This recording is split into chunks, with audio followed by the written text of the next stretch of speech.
is Monday, August 16th, 2021. Roland Martin Unfiltered, broadcasting live from Southern California, the 8th annual Ceek the Entertainer Celebrity Golf Classic. Folks, we will show you some of the great time we've had here. Of course, we'll talk with Ceek the Entertainer about this event, who it benefits. Also on the show, of course, we got to deal with some news, and that is Haiti. More than 1,300 people died in a massive earthquake over the weekend. We'll give you the latest details, plus drama in Afghanistan as thousands descend on the airport in Kabul. President Joe Biden speaks, says he made the right decision, even though things have not gone well, trying to evacuate Americans from there. Black farmers continue to have significant issues when it comes to getting their aid. We'll talk that and more on Roland Martin Unfiltered, broadcasting live. It's time to bring the funk. Let's go.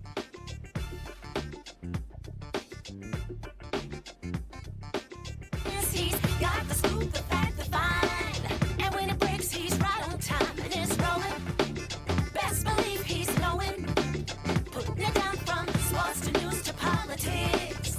With entertainment just for kicks, he's rolling. It's on go, roll, y'all. It's Roland Martin, rolling with Roland now. He's funk, he's fresh, he's real, the best, you know he's Roland Martin now.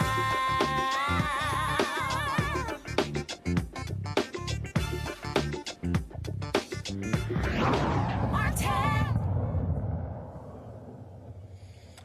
All right, folks, we're at Spanish Hills Country Club here in Southern California for the 8th annual Ceek the Entertainer Celebrity Golf Classic. It's been a fantastic day. Of course, it did not happen last year because of COVID. We were last year in 2019, but certainly glad to be back and to be here with the man himself, Ceek the Entertainer. Ceek, first of all, you got like all... Swag. You got the swag. You got all the colors. He got all 31 Baskin Robbins. You got everybody. I pulled up feeling real sherbet today. I was like, listen, I'm out here, popsicle clean. So y'all know, Like I that. saw Sid last night. I said, Sid, I got a little something special for you. And so that camera right here, let's go. So I went ahead and ordered these special foot joys here. See. And I got the black and gold, my alpha colors. And then I got Roro on the side. And so I debuted See. them. We don't have that camera. Anthony, we need, that camera's not up. Matter of fact, you know what? I'm going to be real black. We just going to take our shoe off. You got We gonna be real. you got the you got modern the technology. These are called the boa. The So boa, you you can- unscrew. you can unscrew and and so as screw you 'em up. see right here, so we got Roro Alpha. right here. Being an alpha man. Say Not it's a even Kappa Martin man. Luther King could save you today. What was you doing out there, bro? Well, we shot 17 under. When that happened? What you mean when that happened? That was not going on when I came up to y'all, No, man. we parked that hole. Okay. But that was All one of the right. few we All parked. right, that's Okay. golf. That's golf, people. But we were This is smoking. golf. Okay, yeah, you say he was on fire, man. when we on fire. Did the shoe? Was it the shoes? Oh. It got to be the shoes. Oh, yeah, it was the shoes. It got to be the shoes. You was ordered the them shoes. special. Yeah, I did. All right, and they was fine. First time I wore them. All right, you killed it, though. I had to go You ahead didn't put no corns on your feet. Sometimes you wear them new, and they get up against that. That left side. You get up against that. It's burning You like- a little bit. you Right. like, I didn't break them in yet. It was one that you swung and hit that. About a 14th hole, I was like, Yeah, these cool it's though. slightly uncomfortable, but That need the a thicker first time. sock. Right. There you go. Yeah, There you go. that's all There you good, go. dog. So, first of all, Lexus is sponsoring the Yeah. tournament, Kyle's Family Foundation, and Boys and Girls Club benefits. Yeah. So I've been doing this for 8 years. We started Kyle's Family Foundation, my wife and I. We've been raising money, just doing a lot of like Boys and Girls Club, Brotherhood Crusade, a lot of like just programs to help the youth, man. I grew up single parent household, my mother, and so all the male stuff came from a Boys and Girls Club. Hanging out at Matthews Dickey, learning to play baseball, all that kind of stuff, sports stuff. So that's You know, that's why I support, you know, Boys and Girls Club, and it's amazing. It's an amazing organization. They just do great work. And then we do the Rosetta Boys Kyles Women's Health Pavilion in St. Louis at St. Mary's Hospital. I started that for my mother, who passed in 2016. And so my sister and I, again, that's another thing we give back. And a lot of women's health, you know, work that we do there, just supporting all those initiatives. And, of course, scholarships. I've been doing scholarships since 94 when I got my first money. Right. Rolling with that first song with my, I said, no what? My mama taught me right. Who need to go to college? So you said gave back early. I said, and I told them kids, now mine alone. If you don't graduate, I'm coming looking for you. You got that right. I need mine back. Oh, yes. Oh, you know, I ain't just giving you this for college. Right. Do something. For you to finish. All right, don't give me mine back then. You ain't do it? What you got? Yeah. No, I feel you on that one. Yeah, I feel you on that one. I feel you on that one. Now, you have, first of all, great turnout.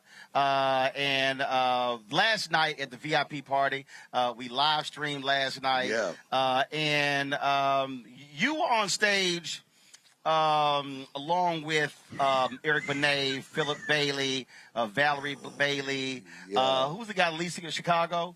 His name escapes. I'm sorry. Yeah. Everybody just kept saying the white guy on stage. That's what everybody kept saying in the audience. They're like, the white guy on stage. Who the white guy? He's with Chicago. Is it Sean or Michael something? I don't know. Bill Hammond, no. Bill know. Bill know his name. And let's see. And it was Uncle Mike Phillips on saxophone. It was crazy, Mike. It was crazy. Yeah, it was, and it, you know, and it just kept getting higher and higher. Everybody took it to the stage. Philip Bailey up there killing it. Started out on fire. Absolutely. Like, you know. The band was killing it. I mean, they were jamming hard. I had folks the band was amazing. I had folks texting me saying, yo, man, that band's tight. Yeah, give it up to Herman Jackson. Yeah, they killed it right there. You know Herman's an alpha. You know what? I saw the jacket he had on, and I said, you know, something wrong with that brother. I said, I can't put my finger on it. And now you right there. Oh, that's what it was. There. Oh, yeah. Okay. I forgot. Got it. No wonder. Got it. That's what it was. Got it. See how Cap was on. He had some make it out here. His boy from St. Louis, Joe Torre out here. George Lopez, Anthony Anderson, Eric Dickerson, Marcus Allen. Yeah, man. Oh my God, Alex English. Man. Yeah, Coach Woodson, Coach Mike Dr. Woodson. J. It was all lit. Ozzie Smith was lit out here. Man. Eric Dickerson, we was having a good time today, man. Absolutely. So it was fun, and people had a blast, man. That was great. So, you know, it's been really this last night was people coming in town, a lot of great people showing up in support of this. And so, you know, we just been growing each year, man, and it's fun. It's fun to have it back again. You know what I'm saying? Hopefully, you know, everybody going to be Absolutely. You know what I'm saying? Put that on it. So just so y'all know, like we were live streaming last night, and so when Ced walked out, Ced was like, y'all got like the whole setup. You know, man. You know, we can't be regular. Let me tell y'all about Roland Martin, man. This serious situation. This hardwood floors under us right now. This man that came in here, Roland Martin got a whole full-on setup, man. He hung a light. It's a situation. There's people in the background. I can order stuff from somebody right now. It's that serious. It's serious over here. Nice cameraman. I told Bill. We gonna do the show. You don't mess around. Now, normally we live 6 to 8 Eastern, which is 3 p.m. Here. So that would be. We were still playing. So I said, Bill, only for Ced, I'm gonna move the show to 5. We'll go live at 5. I said we're gonna have a great backdrop. But let's just stop right there. Who the boss though? Who the boss? Look, you know, for you though, what I'm gonna do is. I didn't have to ask nobody. Yeah, you just decided. That's what I'll do. Right. It's Roland Martin, man. Right. See, that's black ownership. Black ownership. That's for all the youth out there. Understand it. And my man, you do great journalism as well. Reporting, you dig deep, you ask smart questions. I've been on your show. Every time I've been watching for years. Absolutely. You wild as. Never mind. I ain't. This your show. I ain't even ready to do that to you, Roland. Come on, man. The show called Unfiltered. They know you wild, man. This boy be out here with them T-strap sandals on and dance the night away. You didn't dance last night. No, we were working last night. Oh, okay. Because, man, if Roland get on that dance floor. Come on now. All right, now. Because see, what happened was one of my camera guys, he didn't know that we were going to be mobile. So Got you. during the middle of the concert, I'm with Anthony directing, and I said, "What the hell happened to the shot?" He said, "Oh, his shoulder got tired." Oh. And I went, Hey, man. "His shoulder got tired?" And then you turn into Ike Turner. So I walked over. Come here. Whose shoulder got tired? Right. So what I did was he had the Roland Martin, unfiltered. He like the dark side. Now, this way, he had the camera Come here. on his right shoulder. He was leaning. And I walked over, I tapped him on his left shoulder. Yeah, hard. Give me the camera. And then did your own camera? Oh, you didn't see me? Remember last night? Doc. That was you. That was me. You had your hat backwards. No, I had a rap suit. Yeah, that's it. Ain't got no sense. But I tapped him, and somebody was like, You took over, man. All right. I know you do it all. You shoot? I said, man, look. I said, I was behind the camera before I was in front of the camera. I said, because when you own the company, sometimes you got to grab the camera. And that's another lesson for the youth out there, all right? Don't be above your pay grade. Your pay grade is the whole thing through. Don't ever think you're too big to do any one of the jobs along the way. If you got the suite, it's yours, right? It's yours, ain't it? That's what you got to do. You got to let them know. You can do all the jobs. Well, y'all, the awards program, they got dinner going on right now. They got the awards program. And so I know I won one close to the pin. So I'm going to walk away with something. All right, that's nice. So we're gonna pop in there. We're trying to get a camera. So when it starts, we'll have a camera in there live. And so we're going to come back with some other celebs here. We said, man, it's always good to see you, my brother. We appreciate. Thanks for accommodating us, hooking us up. And so we'll be going to definitely have some more of the folks talking about the golf tournament and have some good time here. Indeed, I'm going to see you in a bit. All right. Folks, got to go to break. We come back. We're going to talk with the U.S. ambassador to the Haitian ambassador to the United States about the situation there. More than 1,300 killed in an earthquake there. We also talk about what's happening with Afghanistan. We'll be joined by Malcolm Nance, national security expert, as well as Congresswoman Barbara Lee, the only member of Congress to vote against invading Afghanistan. All of that, plus more, from the Ceek Entertainer Celebrity Golf Classic here in Southern California. We'll be back on Roland Martin Unfiltered in just a moment. Black women have always been essential. So now how are you going to pay us like that? And it's not just the salary. I mean, there are a whole number of issues that have to support us as women. Yeah. But that's what we deserve. We shouldn't have to beg anybody for that. And I think that we are trying to do our best as a generation to honor the fact that we didn't come here alone and we didn't come here by accident. I always say every generation has to define for itself what it means to move the needle forward.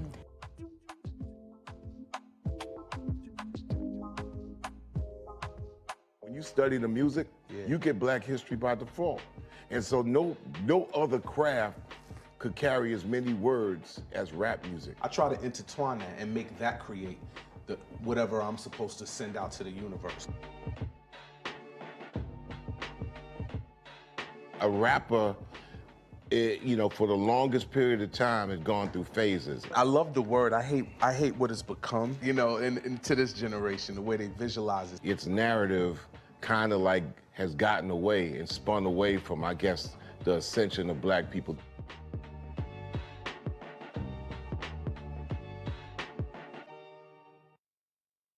Hey, I'm Deion Cole from Blackish. Hey everybody, this is your man Fred Hammond, and you're watching Roland Martin, my man, Unfiltered.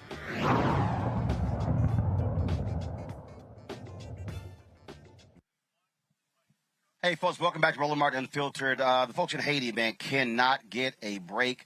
Of course, weeks after the assassination of the nation's president, a massive earthquake, 7.2, hit that island, hit that country, folks, leaving more than 1,300 people dead. Significant devastation in the country of Haiti. Joining us right now is Boksheet Edmond. He is the ambassador to the United States of Haiti. Ambassador Edmond, glad to have you back on Roland Martin Unfiltered. What is the situation there? Has the death toll been updated, and what kind of assistance is Haiti asking of the international community?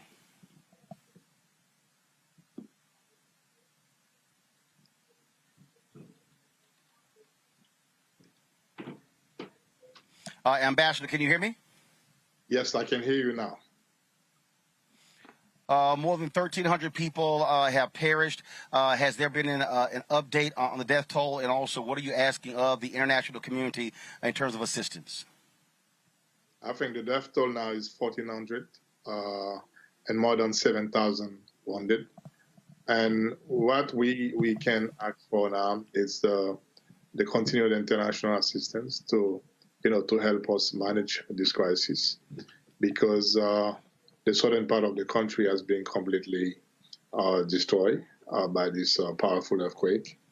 And now I believe the most important thing is, since we have already received some assistance in terms of search and rescue, and I think now we need to concentrate on medical supplies, because the hospital were already overwhelmed by the COVID, but now they are facing a situation where they need more medical equipment and more meds and so on. So now the critical part is to assist the wounded and to assist those who were saved, and to give them the good care that they need.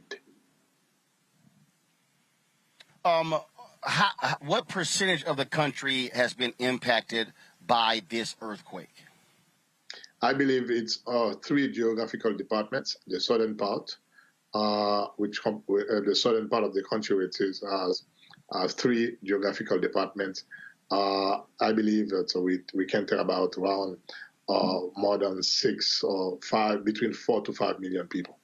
But the areas, most of the remote areas where it's very difficult to attend, now the assistance is needed mostly, and as we are getting from the U.S. Coast Guard some help with helicopters to get access to those places where very remote areas where people are trapped, and to bring them to the cities where they can receive medical attention. You talked about hospitals being overwhelmed by COVID. Are you setting up remote hospitals? How is that going? And do you have Doctors Without Borders and others? Are folks also coming in to provide assistance? Yes, Doctors Without Borders are there. And then we hope to receive some medical help from Israel by tomorrow morning. And then some hospital hospital are being conceived to see how they can help with those with the situation, because the current hospital now overwhelmed, they are full. Now I believe the efforts are being concentrated on trying to make shift hospital and to make sure that those people who need attention get what they really need to do. There's always a lot of questions around it. People want to help. Who should they work with? Are there any particular entities, specific entities, that the Haitian government is asking people to give to, as opposed to what often happens is there are a lot of different people who say, give to us, give to us. And so are there particular, especially for African Americans, people are asking us, how can we help? Where are you directing people to give? Well, I understand it's a very tricky situation, because we experienced it in 2010. Because for the current moment, what we are trying to do, we are trying to avoid to make the same mistake again. Because now we just don't want to direct people to any organization like this without making sure that those are credible organizations. We are currently working with the Ministry of Planning and some other entities, because what we want to do, we don't want to receive any goods, any material whatsoever. What we want to encourage people to give their financial support when those people in the remote areas and they can get assistance to rebuild their lives, because we just don't want to collect things and things that are not necessary now. The most important thing is, if you can help, do it with your financial support, and we are going to put a list very soon, and certainly my office will share it with you as well, and that list will be on the website of the embassy, and so the contributions can be made to those places. But for now, we just don't want, or we are not ready yet to name some specific organization, because we want to make sure those organizations are credible and and people can trust them. All right. Ambassador Bookshit Edmund, Ambassador Haiti to the United States, we certainly appreciate you joining us. We look forward to having you back, and whatever assistance that our audience can provide, we certainly are able to. We hope to do so. As someone who, on my mother's father's side, they migrated from Haiti to the United States in the 1800s, and so certainly there are a lot of folks in this country who have descendants from Haiti. And of course, we also know about Haiti gaining its freedom from slavery, and so it's important that we also support the brothers and sisters there.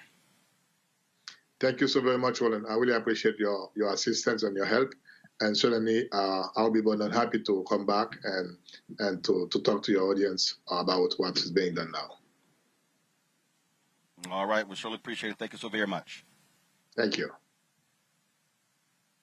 I want to go to my panel right now, folks, and bring them in. We're joined by Avis Jones DeWeaver, also Omokongo Dibinga. He's with us as well as Michael Brown. Glad to have all three of you here. Avis, I want to start with you. That last part really is important because, look, whenever these things happen, historically you've had people say give to the Red Cross, but they've had significant issues when it comes to actually providing the resources there. And so one of the things that I've been doing is reaching out to Haitian Americans to say, where do you want African Americans to be giving and what type of support? We also know there are African American and African American organizations and also provide resources and things along those lines. That to me is also important as well. So we are sure that our dollars and our goods are going to use and going to credible organizations. That is so critical. As you mentioned, we've been burned before in terms of providing support to the Red Cross, thinking that it would make it to the Haitian people, only to find that there were all sorts of problems going on there. And so I completely agree with you.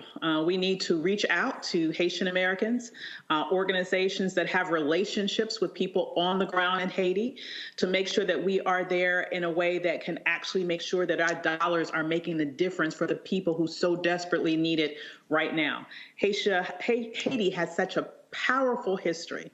We owe so much to the people of Haiti. To me, it is just so imperative that we make sure that we support them right now as they find themselves again in an hour of need. You also have torrential rains with tropical storm that is impacting recovery efforts there. And Michael, it's one thing after another, and you just sit there and go, man, can Haiti get a break? Apparently not. And as my heart clearly goes out to our brothers and sisters in Haiti, I see that you have been shopping at Goodwill Enterprises to get your clothing. And as you have been shopping I keep seeing at Goodwill, I mean, you can get nice stuff there for like a dime, for a quarter, and I see that you took advantage of it. So I understand. You're right about Haiti, not getting a break. And I guess the question is, the United States clearly steps up for folks in the region, in this hemisphere. I don't understand, and I could be wrong, and maybe, feel free to correct me.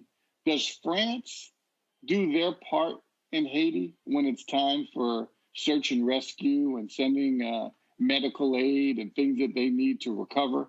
Because it seems like the burden is always on this hemisphere with the United States and Canada and some European countries. I just don't see France doing what they're supposed to do.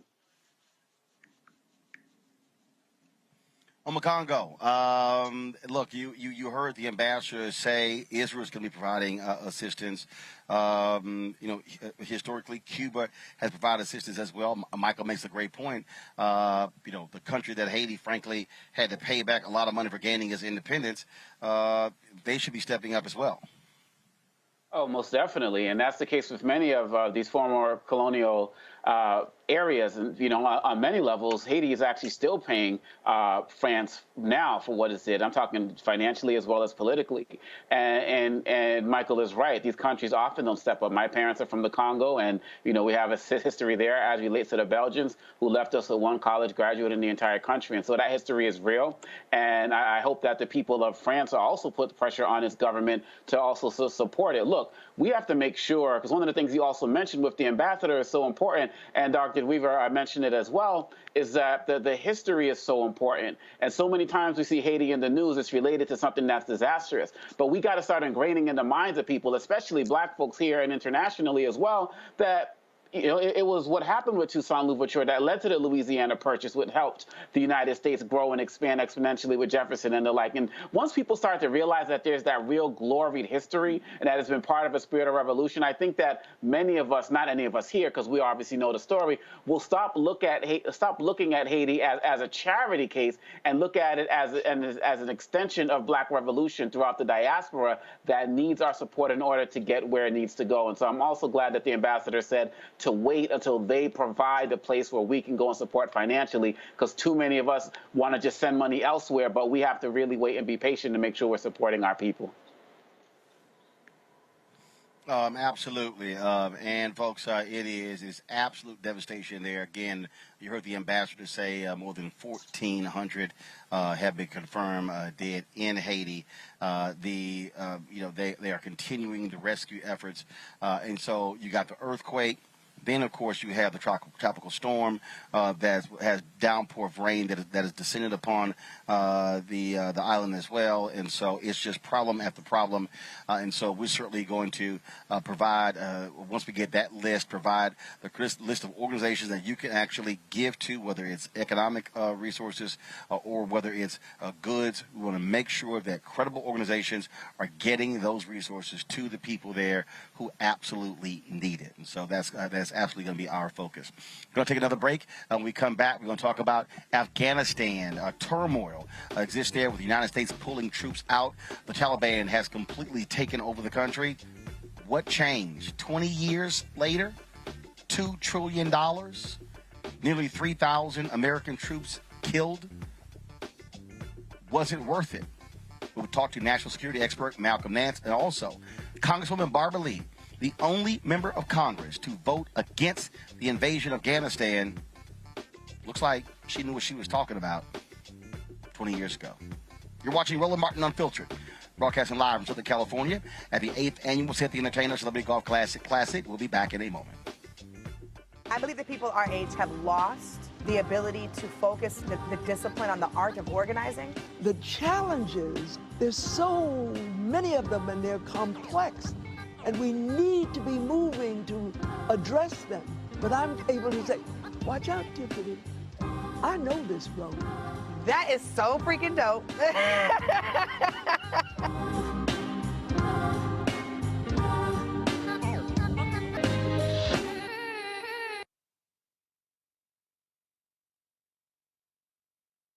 Floyd's death hopefully put another nail in the coffin of racism. You talk about awakening America. It led to a historic summer of protest. I hope our younger generation don't ever forget that nonviolence is soul force. Priceless.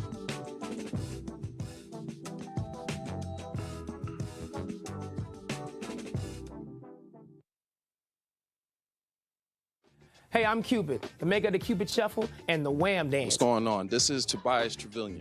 And if you're ready, you are listening to and you are watching Roland Martin Unfiltered.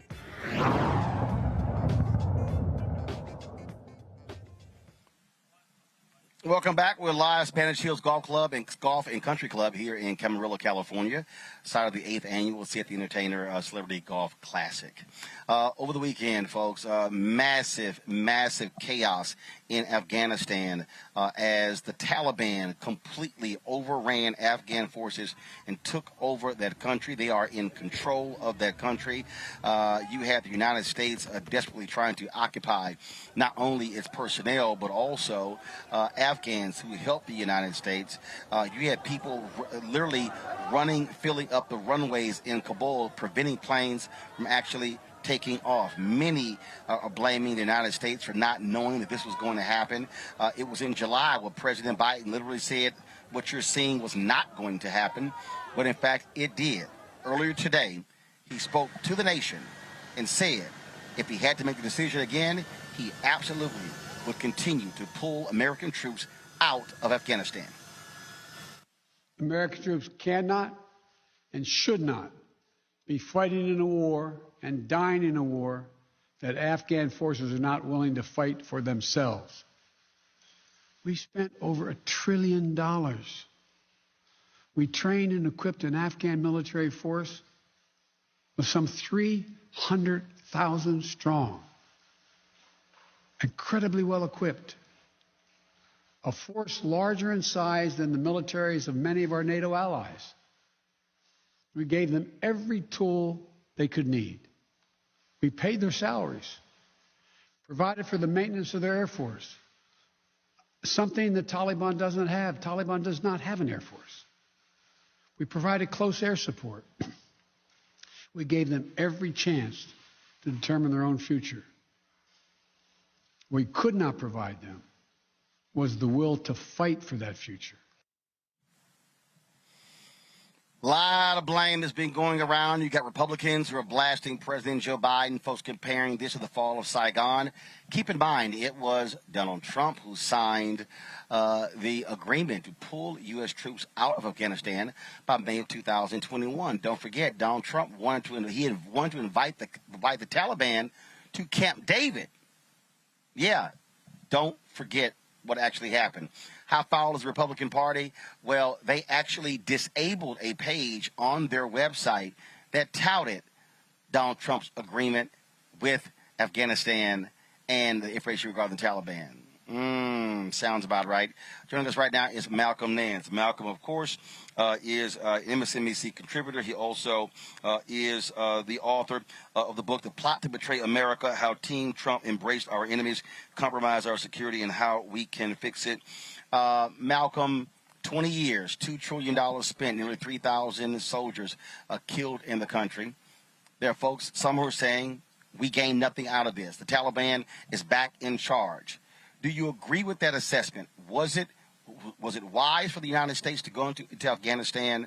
And what the hell happened here that the intelligence community thought that it would be 60, 90 days that this would actually happen when it was a mere several days? Well, first off, we had a mission to go into Afghanistan in 2001, which was to take down the support structure of al-Qaeda, which, by the way, at that time in the Islamic Emirate of Afghanistan was actually running the training programs for the Taliban. They essentially were organizing and maintaining professionalism in the Taliban's military forces at that time. That mission was accomplished relatively quickly. We routed al-Qaeda's forces, and then by February 2002, the Bush administration completely changed its sights about what it actually was doing. They started going, of course, planning to invade Iraq. And all of the resources that had flowed into Afghanistan, all of the forces that were in that region completely shifted away from Afghanistan towards Iraq.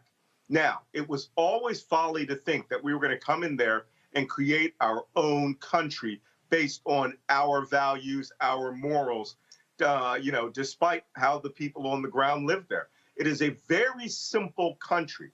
I went in very soon after 9/11, right after the Tora Bora operations, and it was very clear to me that the people on the ground there wanted some fundamental things that just worked well with the Taliban. The right to live by their own culture, within their culture, because the Taliban were Afghans.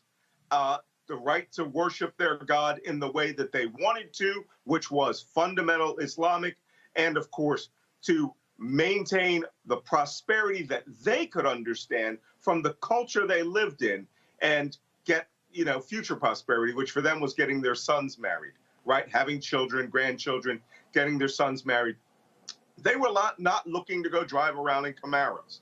The most they wanted perhaps was a few more goats, perhaps a donkey, even often the pie in the sky, a pickup truck to help their little farms. But that is not something we offered. We offered to restructure the entire country precisely like the Soviet Union did when they invaded Afghanistan in the late 1970s, and wanted to remake this. That image of trying to remake it is what created this one-year cycle every year of saying everything's going great, the armed forces are holding it, we're rebuilding Afghanistan. You know, when the number $2 trillion dropped, that was the effort that we put into Afghanistan. It's absolutely phenomenal that we did that. That money went into the coffers of the political elite, the con men, and the billionaires who were all living in Abu Dhabi and Dubai when they flew out in their executive jets here a couple of days ago.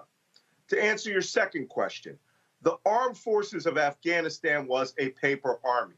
Quite a bit of it was. Yes, there were many fighters who were very good. Yes, there were a lot of interpreters and logistics support people who helped us greatly. But for the most part, many of the officers were corrupt. Many of the senior leadership in the armed forces were corrupt. The military, all the money, 60, 70 billion we were putting in a year, that money was just getting stolen. An enormous amount of that money went to U.S. government contractors. And when we ended our operations, all of those contractors supporting the Afghan army disappeared.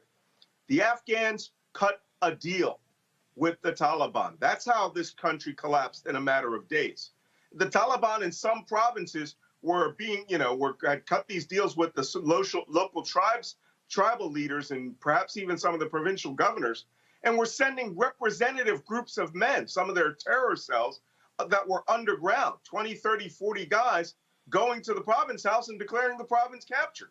There was no real war or linear, battlefield, showing mobile battles of them actually winning victories. The few places they did attack, the soldiers left and went home. That should sound familiar because that's what the Iraqi army did in 2001 or 2002 when we invaded Afghanistan. 2003, sorry about that. But then you hear the fear of what's going to happen to women and children there. We already are seeing some of these videos. You're already seeing people talk about the human rights abuses. And so then the question is, what should have been done? First of all, was our military properly prepared to extract people from the country? Could we have avoided these scenes? Should the United States military have sealed off this airport and had it under its control to be able to coordinate flights out and things along those lines? What should have been done to avoid the chaos over the weekend and what's still happening right now?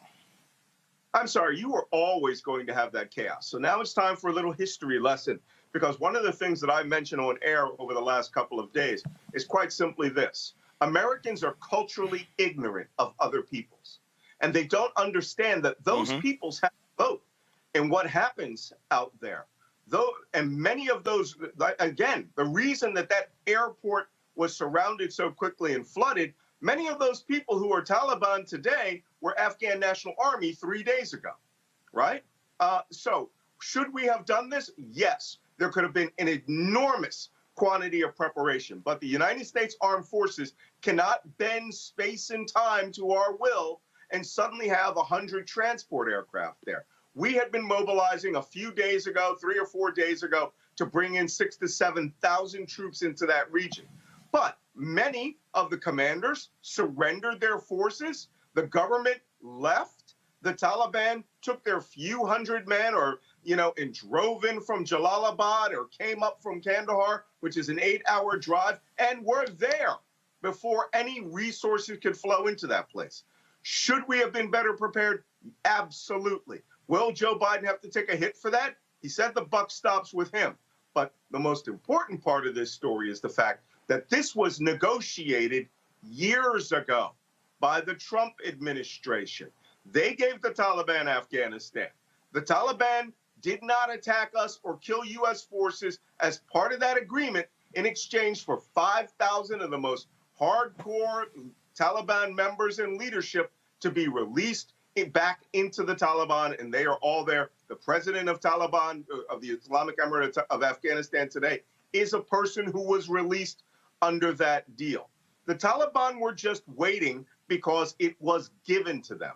The Afghan people who were there, the tribal leadership, were waiting for them as well and waiting to surrender. So we could not have, I mean, unless you listen to guys like me, right? The mid-level intelligence guys, the low-level intelligence guys who say, these guys are going to run it the first shot. Well, we had more faith in that. But as Secretary of Defense Austin said, you can't buy faith and you can't, you can't train in faith and you can't buy loyalty. And their loyalty is to their immediate families. They are now going to drop those uniforms, go home, buy a couple of more camels, a couple of more goats with the money they had. And before you think that that's a stereotype, that is a real thing, okay? And they are going to live their lives. The Taliban will establish a national government across the tribal areas, and they will go right back to 2001. But Roland, one last point. I mentioned history. This happened to the British in 1842. The only problem is in the first British-Afghan War is that all British forces in Kabul were slaughtered. Only 3 survivors out of a 2,000-man force. And they let those 3 survivors go into Pakistan to let them know what they had done to them. The British tried this in the 1890s again, the Russians in the 1980s. Look, you just have to learn these lessons. Don't go to a place that you don't understand. It should have been Americans that spoke Dari and Pashto, not having to hire interpreters. We don't do that. We run in and we use, with cultural ignorance, and we expect things to go our way.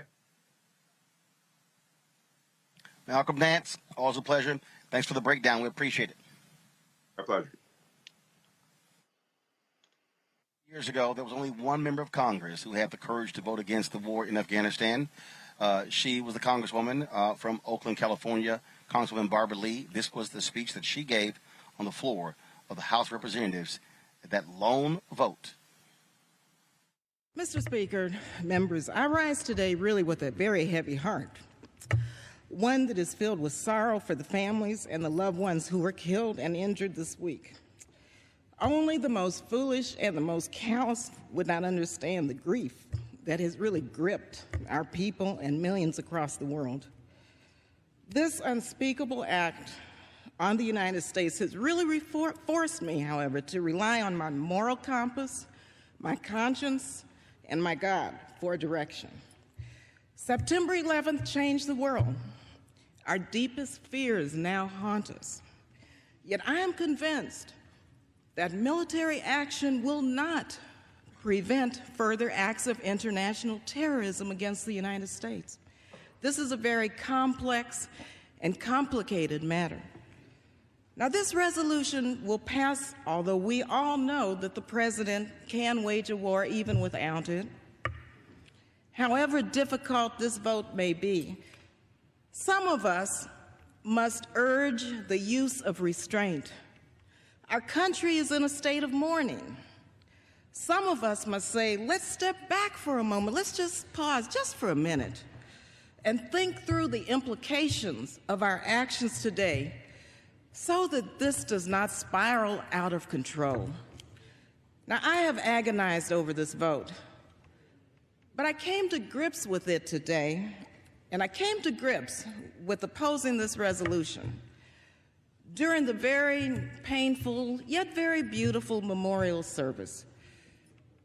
As a member of the clergy so eloquently said, as we act, let us not become the evil that we deplore. Thank you, and I yield the balance of my time. And joining us right now is Congresswoman Barbara Lee. Congresswoman, glad to have you back on Roland Martin Unfiltered.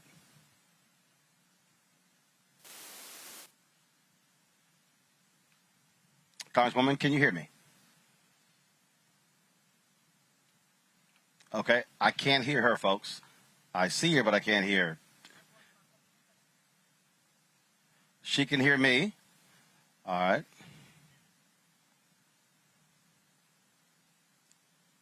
All right, let's see. Double check your system to see if you're muted.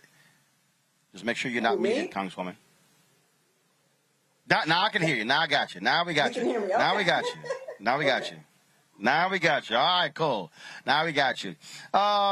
First and foremost, when you see those video clips from this weekend, when you see the terror in the eyes of people, when you see the desperation trying to get out of that country, what was going through your mind?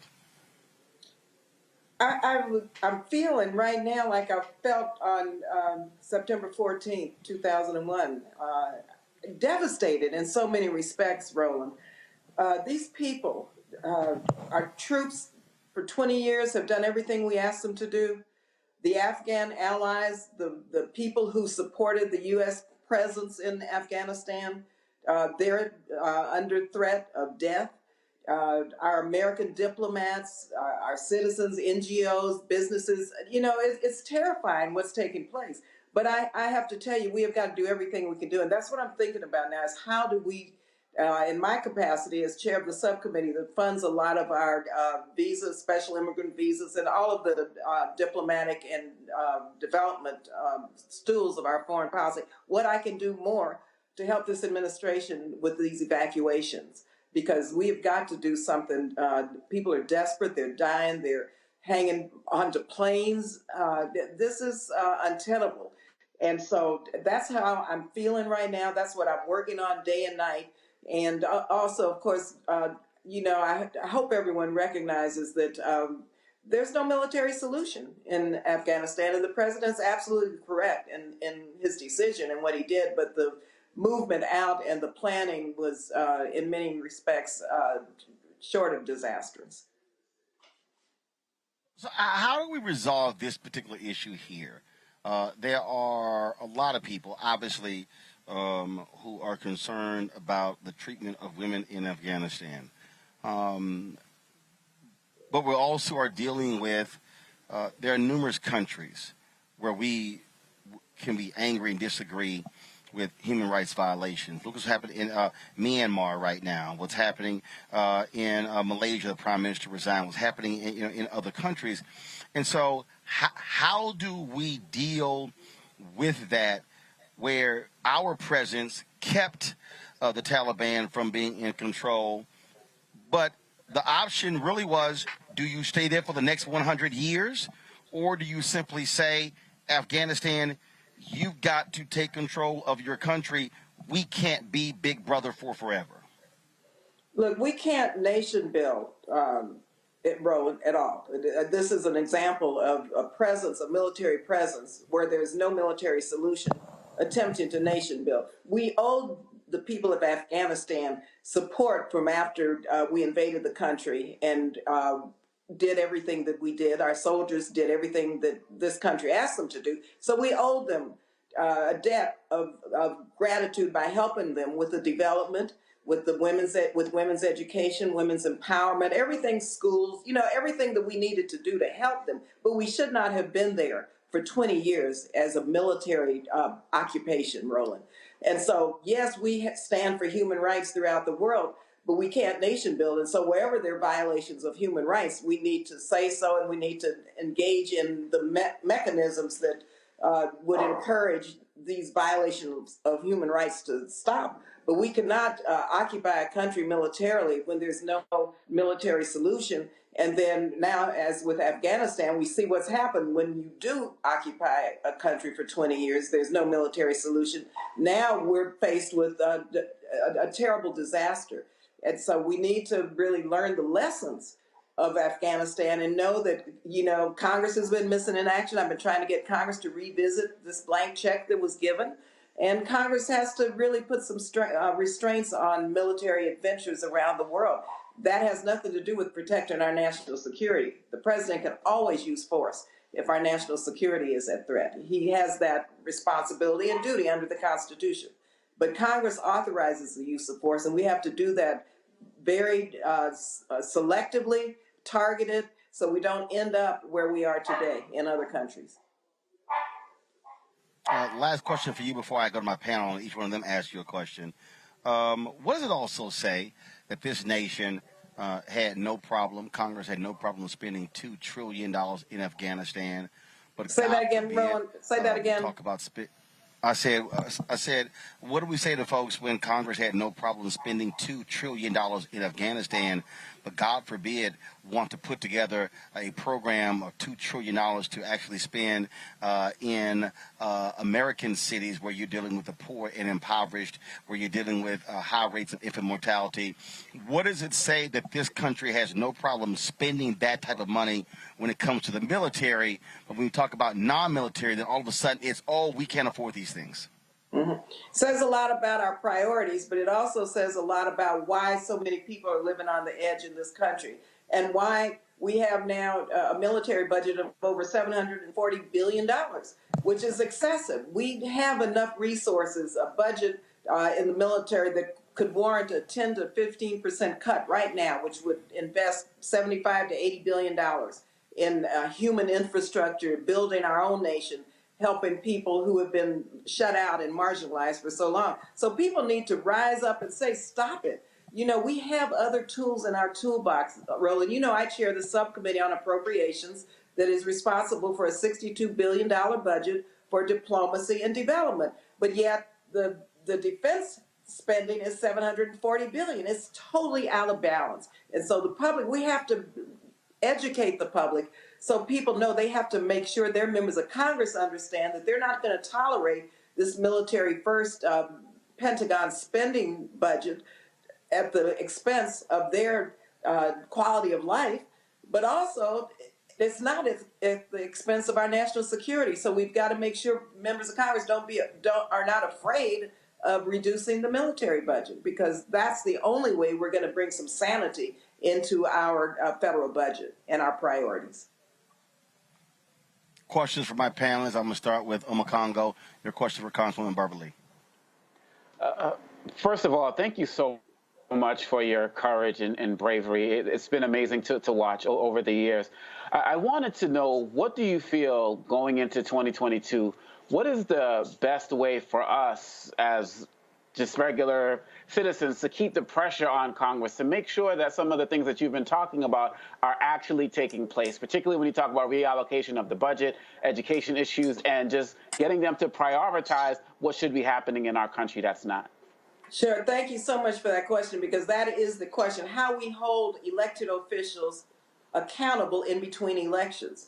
And I don't see enough African Americans and people of color lobbying their members of Congress, saying, no, do not vote for this, or yes, vote for that. And so we have to have a lobby operation going on, a people's lobby, you know, that holds members of Congress and other elected officials accountable to promises that they make during the elections, but also to public service, to what they need in terms of their daily lives. I mean, people pay taxes regardless. And so some of those tax dollars should come back to our communities for schools, for housing, for health care, for climate change initiatives, energy efficient initiatives, and for job creation. And so you can't just elect people and let them go at it. You have to hold them accountable each and every day. I hear from my constituents. Let me tell you, I always say my district is one of the most enlightened districts in the country, because I hear from them each and every day about issues like, this is important. We know this vote's coming up. What do you think about it? How are you going to vote? We engage constantly. And that's what people need to do with their elected officials. Thank you. Avis, your question. Congresswoman, wonderful to see you. How are you? As horrible as this situation is, the aspect of it that worries me the most is what will happen to the women and girls who are left in Afghanistan. And for all intents and purposes, their livelihoods will be sort of banished back to the Stone Age. What do you think we can do at this point to, in some way, help to provide some humanitarian help to the women and girls who have been left behind. Sure. And let me tell you, that terrifies me also. And I've worked over the years on supporting the Afghan women through a variety of programs and funding priorities. And to see now a moment where the women of Afghanistan are going to have to go back into the dark ages is morally wrong. It's offensive, and it's tragic, and it's dangerous. And so we have to do everything we can do. And I'm glad that the president talked about every dime in terms of humanitarian assistance, development assistance. But we've got to work now with the international community, because if the Taliban is the governing body, if they're running the government in Afghanistan, how in the world do we engage diplomatically with the Taliban? And so we're going to have an international strategy. One right now, for the protection of women and girls. We've got to evacuate the women, especially those who have been activists, who've been speaking out, who have been leading on so many fronts. We've got to protect them, look out for their security and safety immediately. That's the immediate emergency that we have to address. But long term, we have to come together with the world and figure out how in the world we're going to protect women and make sure that the gains that they have achieved continue, and also protect them, because we know the Taliban and we know how ruthless they are. So it's something the world has to come to grips with and develop a strategy around. Michael Brown, your question for Congresswoman Lee. Congresswoman, how are you? Hi, Michael. Good to see you. I see you look the exact same as you did in 2001. Okay, thank you very much. That's 5 grandchildren later, so thank you. You're welcome. You had mentioned diplomacy, and if you were on one of the diplomatic teams, how do you use diplomacy with a group of folks that are hard to trust, that either lie or don't give the full story, or don't tell you where people are hiding, or if they're abetting folks? How do you deal with folks that you want to, in good faith, trust, but you can't? Well, I don't like the quote. I guess it was Ronald Reagan, but it was trust and verify. Trust but verify. Right. Yeah. I think it's extremely important. And I don't even, in my work on the Hill, I'm not going to say I trust my colleagues. There may be a few that I might trust, but I don't trust hardly anyone, because you know what the deal is. But you have to figure out how to work together, and you have to determine paths forward in your common interests. And so you have to establish some rules of engagement, and you have to be able to verify that those rules are being complied with. But in the diplomatic world, in the political world, trust is not, I think, a concept that you can engage in like you do perhaps in your personal life. I mean, you have to be able to work with people and to believe that they're going to live up to their part of the deal. And I'm glad, again, going to President Biden, that's what he's doing, living up to his part of the deal. What he said he was going to do, he's doing. So you have to believe people will do the right thing based on your agreements and your engagement with them.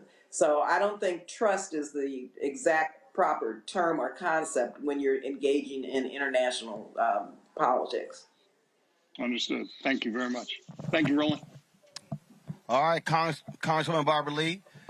Congresswoman Barbara Lee, we certainly appreciate you joining us. We will be watching closely what happens in Afghanistan over the next few days. Thank you. Nice being with you, Roland. Take care of yourself. All right, thanks a bunch. All right, folks, got to go to a break. We come back. We'll talk with an infectious disease expert about COVID-19. It is exploding across the country. Folks, what is going on, and what are these red states doing? Also, black farmers continue to have issues when it comes to getting their payments from the federal government. And we'll be talking with more of our celebrities here at the 8th Annual Ceek the Entertainer Golf Tournament here at Spanish Hills Golf and Country Club in Camarillo, California. This gorgeous shot right here overlooking the golf course. It has been a fantastic day here in Southern California. And so we're going to go to break on that shot. We'll be back in a moment.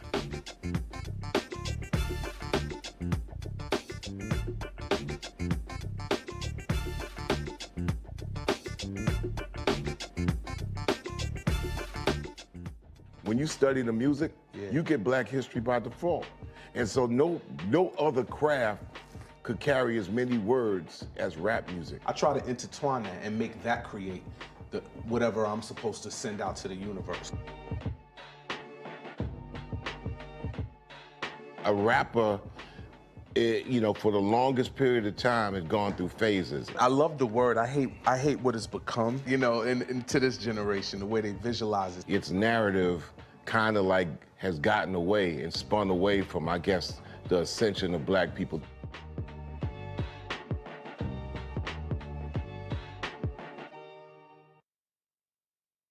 Floyd's death hopefully put another nail in the coffin of racism. You talk about awakening America. It led to a historic summer of protest. I hope our younger generation don't ever forget that nonviolence is soul force. Priceless.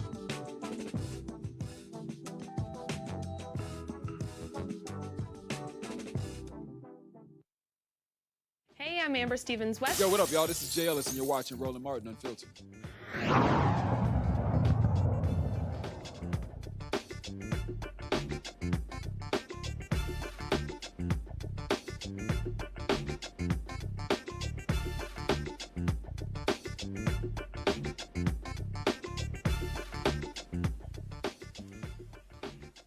All right, folks, that is a gorgeous view of Spanish Hills Golf and Country Club here in Camarillo, California, side of the 8th annual Ceek the Entertainer Celebrity Golf Classic.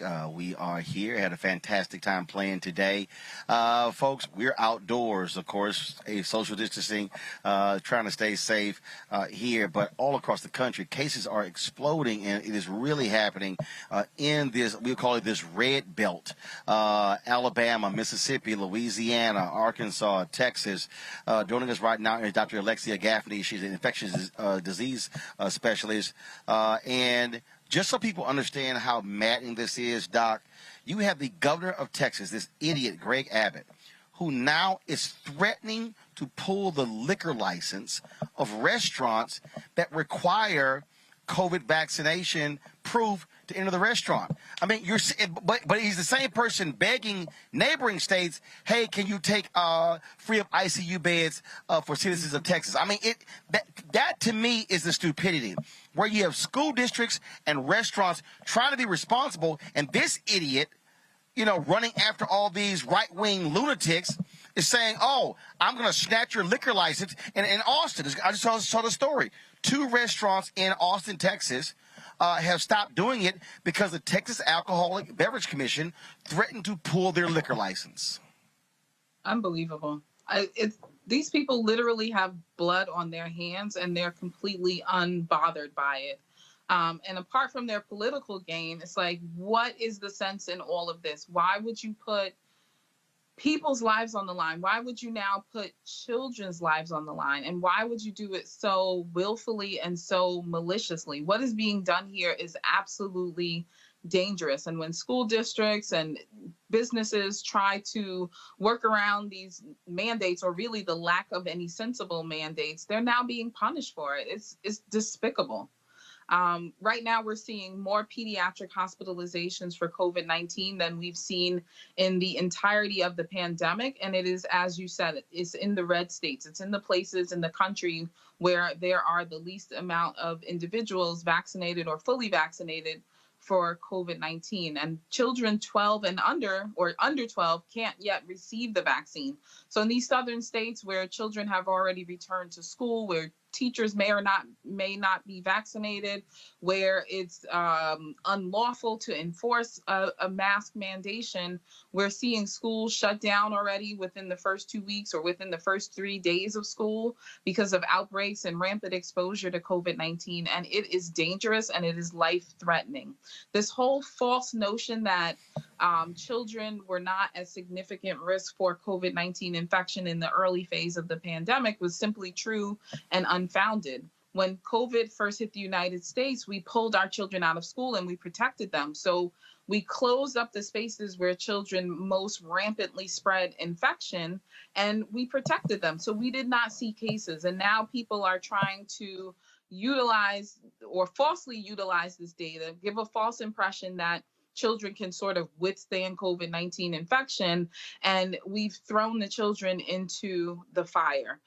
Even though most children may do well with COVID-19 infection, it is completely senseless that any child should lose their life to this infection when it can be prevented, when it can be avoided. And they are pulling out all the stops to pretty much ensure that people will get sick, be hospitalized, and die from this infection. And it is senseless and it's dangerous, and it's very disheartening to see as a healthcare professional. Here are two tweets that I think sums it up. Tennessee Governor Bill Lee announces executive order that allows parents to opt out of local mask mandates imposed by school boards and independent health departments. This happens on the same day that he activated the National Guard to help hospital care for COVID patients. This is, cognitive dissonance at its finest. And why are we allowing the parents to choose for their children when the parents do not know any better? How can these parents decide that they know better than public health officials, that they know better than epidemiologists, that they know better than physicians, that they know better than scientists and actual researchers, not the people sitting on their toilet bowl Googling and watching Facebook videos and watching YouTube videos, but the people who have actually studied and understand how a pandemic works, how an epidemic works, how we can control the spread of infection. How we are deferring to parents who don't have their children's best interests at heart is beyond me. And in our communities, we've seen people have their children removed from their care, removed from their custody for lesser offenses. And we have these people who are willfully putting their children's life and health and well-being on the line to I don't even know why they're doing this. It's not to prove a point. It's really just to defy the people who have their best interests at stake. So now we have some folks who are really looking out for the best interests of everybody, and then we have other people who are just willfully defying that. And we're at a complete split, and it's costing people their lives. You have healthcare professionals who are burning out, especially in and around the Tennessee area.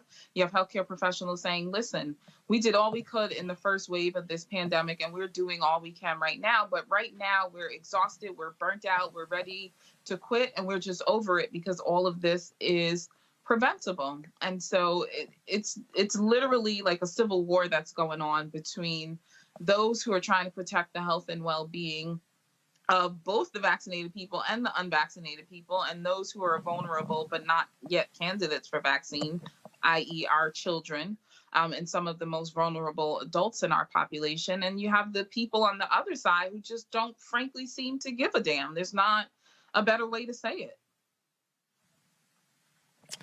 Dr. Gaffney, we always appreciate it. Thank you so very much. One of the reasons why we continue to have black health experts on here and not what I call all of these Google physicians. Mm-hmm. Yes. Thank you for having me on, Roland. I appreciate it. Thank you so very much. Thanks a lot. Thanks a lot. Thank you very much. You do the same. Avis, on that particular point, I'm really sick of these people who don't even know what the hell is in an Advil. But when their damn head hurts, they'll take an Advil, but all of a sudden they want to question a COVID vaccine. I mean, really, for real. It's so infuriating because it's not like we can just take these people and plop them on an island someplace so that they could just infect each other and have a good old time with spreading around the Delta variant and every other variant that's going to come as a result of their stupidity. Okay? No, unfortunately, they're mixed among us. And when you have them in governor's offices, where they are literally, I would believe, honestly, they're just playing this for their own political gain. To me, it just boils down to nothing less than plain evil. Because this type of ridiculousness, where on the one hand, you're going to undermine the success of businesses for you to make a political point, while at the same time you're putting people's lives in danger and asking other states to clean up your mess for you, is absolutely ridiculous. You know, I really hope people are paying attention and somehow are able to overcome all the challenges that's going on with the voting laws in Texas right now to be able to get this complete, insane evildoer and any others like him out of office. Congo, I get a kick out of the folks who say, "Oh, absolutely not. I'm not taking the vaccine." And I had somebody who was saying that for me, look, I got God protected me, and the person responded, "So when you get sick, you going to the church?" That's a good one. That's a good one. Look, the way I see it, I say, hey, God sent us the scientists and the doctors that helped create the vaccine. And so it's like, where do you really want to draw the line as it relates to how much you're going to look to the sky, for assistance? At the end of the day, it's really sad because what Dr. Gaffney said, which is really important for us to pay attention to, is the fact that kids were generally protected last year because we kept them home. Now we're just throwing them out there, and like they say, when two elephants battle, it's the grass that gets trampled, and it's really unfortunate. And I think that right now what we're seeing is that these governors, these Congress folks, these guys, if they have kids, none of them, their kids are going to the schools that are going to be affected by it. They're in private schools that have mask mandates, and they're completely separated from everything that's going on. As Dr. Weaver said, these people are evil, and I don't know if enough voters who support them are going to wake up. And if we don't get this voting rights issue fixed, these guys are going to end up staying in power for the long term, and we're going to have more deaths. And so we need to get up. We need to act up. We need to hit the streets. And I commend all of the businesses that are out there trying to make the right decisions, who are fighting these governors. And yes, Texas Supreme Court sided with Abbott. This might go to the higher courts, and I'm hoping that, given some of the things that we saw with Coney Barrett, we might be able to get some justice with the Supreme Court to some of these cases, make it there. Fingers crossed, but it shouldn't have to get this far. Tell you, it's crazy, Mike Brown, and I swear, I'm telling you, I was at the Kim Babyface Music Soul Child concert. I dropped in Houston, and the sister comes up to me from Arizona, and she's like, "Why won't you have people on your show who give the other side of the story?" I said, "I'm sorry, what's the other side?" She says, "Well, I'm not vaccinated." I said, "Well, first of all, back the hell up." Her ass unvaccinated, got a mask dangling from her wrist. I said, "I need you to back your ass up." And she says, "Well, I have a pharmacist, and he doesn't believe in the vaccine." I said, "Well, first of all, he ain't a doctor." I said, that's the first thing.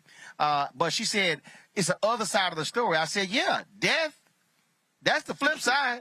I'm telling you, it's been tripping me out, the folks I've been running into. But I literally told her, back your ass up. You ain't going to be in my face talking to me about you ain't taking the COVID vaccine with a mask dangling from your damn wrist.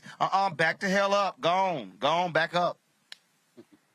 I find it interesting. I'm wondering, clearly, I think we saw some of the footage last week, and I think you may have even shown some of the footage in Tennessee, and there's like a school board meeting, and the people in the parking lot were obviously yelling at folks that wanted to support the mask mandate. And I'm wondering this correlation between, I hate to assume, but I'm assuming those were Trump supporters in the parking lot, and then with black folks that are not Trump supporters, that are still believing in the same conspiracies that the Trump supporter is. I mean, it's very interesting to me how that has occurred in this political dynamic. I mean, for example, I don't even know if some of these Trump supporters know, or even black folks that are believing in some of these conspiracy theories, Trump got the shot. He got vaccinated. Yep. He wanted to protect himself. Why he doesn't tell the world that, or doesn't do his own PSA. Yeah, I don't know. Well, we all know because they like talking to stupid people. That's what they like doing. My next guest is not one of those stupid people, but he does like to call out stupid people. Y'all, joining us right now here at Spanish Hills Golf and Country Club is Dio Hughley. What's up, man? Dio, good to see you. Good to see you too, I've bro. been following you on Instagram where you've been trying to be very patient with some of these simple ass niggas. Yeah, that's right. Yeah, I'm trying. I'm trying. It's at a certain point, like in the beginning, I can understand a level of reticence. All the questions but now we have enough data for you to be making a decision. And if your decision is no decision, then I can respect that. But there are a couple of things you need to do. One is to stay away from people, and to accept the fact that you are drained on the system. So if I think the funny thing I see about people who aren't going to take the vaccine, they don't go to Facebook when they get sick. They don't go to Instagram when they get sick. They go right to the hospital, and they become a drain on the society. And I think that if you have the courage of your convictions, like it's all these people. You won't wear a mask because God will protect you, but you don't have a problem carrying a gun. Like, what is he, busy that day? And so it just doesn't make sense. And for our people, for us, it's killing us disproportionately and largely because of misinformation. Now, you know, I got sick. I got my family sick. My son still you got COVID. You got COVID. I got COVID. Yeah. I passed out on stage. I was suffering from my son got sick. He still has to go to a cardiologist. Everybody at my work, there's one of my coworkers that had blood pressure issues from then till now. So you almost kill somebody, and it changes your perspective. I had long haul COVID so bad that, Roland, I'm gonna tell you, it was many days I thought I was gonna punch my ticket. I was like, I'm not gonna live my life like this. And so all these people who think that your motivation is just that you're paid, as asinine as that you're paid by a pharmaceutical company. How about you got sick, you sicken people you love, and you would rather that people didn't have the same experiences you did. Experiences isn't the best teacher, it's just the hardest. I showed the video last week. There was a lawyer in the UK, white guy. He goes, "Well, I'm glad I got COVID. I'm glad I got COVID so I can show y'all this is not that big of a deal. It's just like the flu." So he records these videos, and then he recorded one of the videos. He says, "Well, last night I was in lots of pain." He says, "I was curled up in the fetal position for 6 hours, and I was sitting there thinking, I've had the flu. I ain't never been curled up in the fetal position for 6 hours. Right. That sounds painful as hell." Well, it was 9 days later, his ass was dead. Well, I think that, but people refuse. People often they cite the Tuskegee experiment, and the families, the descendants of those people came on and said, so it's nothing that's going to satisfy some people. Dude, I had one of these ignorant, super weave YouTube historians dogging me because I had Dr. Ebony Hilton on. We were talking about Tuskegee, right? And we're discussing it, and I said, y'all, I went to the museum in Tuskegee. Right. They made it clear they were not injected. They actually were not treated. Like Henrietta Lacks wasn't. And all these folks were sitting here, "Oh, Roland Martin, you wrong about it." We live streamed the event from Howard University of those Tuskegee descendants, and folks sitting there, "Well, I don't know why you saying that." At the same time Tuskegee was happening, black and brown people all over the country were being immunized for polio, right? At the same time that happened, right? So it's really math. It's really math. In order to get herd immunity, you need 80 to 90% of the population. Since they only comprise 58%, and we are 13%, and Latins are 30-some%, you need that collective, because there are only two viruses. Well, there's only one virus that has been eradicated, and that was the polio vaccine. And it took 184 years to do it, and that was because they had to immunize the entire world. There you go. And they killed it. So you have to immunize. Right now, these same people who are talking about all these things that they're not going to do are protected by vaccines. The same vaccine that Jonas Salk, a variation of that, that he invented in 1954, my granddaughter took who was 3 months old, who was 5 months old, took. So, and the reason we don't have those things, the mumps, the measles, the polio running rampant. Matter of fact, polio is in two places, in Afghanistan and it's in Pakistan. And they're going to, and once they get rid of it there, they'll eradicate it. So you're protected by the very vaccines. If you want to leave and go back to Africa, you're going to take a bunch of vaccines. Hey, Doc, if you want to go to school, you're going to take a bunch. So it's you will not go into that country. You can't. Well, you can if you, well, I don't know how you think you can't go to college. You can't. There's so many things you can't do. And really, it's getting to a point where, so, you know, the company I work for, Friday, made a mandate that you had to be vaccinated. And I think that once the FDA approves one of these vaccines, companies are going to have cover, and they're going to say, you got to take it. And then we'll see how convicted you are. Because instead of ramping up your immune system, you better brush up on your resume. I hope CMOS is hiring.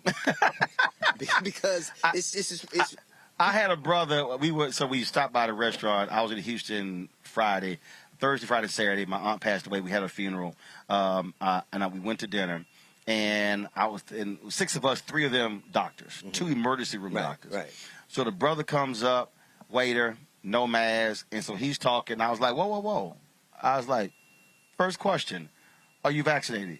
He says, no. I said, your ass need a mask. I got up, went to the manager. I said, first of all, do you require your waiters to be vaccinated? He said, no. I said, well, you damn sure need to require them at least be wearing masks. Right. I said, that was in Houston, right? In Houston. And he said, but don't you know that the apparently Corona does not exist in it doesn't exist in Texas or Florida. So I think it doesn't. Apparently it doesn't. But. Because Abbott and DeSantis just swear it doesn't. And I made the manager go get that brother a mask, and I pulled him aside. I said, he said, boy, I got some questions. I went, 1, 2, 3. Here are 3 black doctors who can answer any question you have, bro. You know, and I'm not.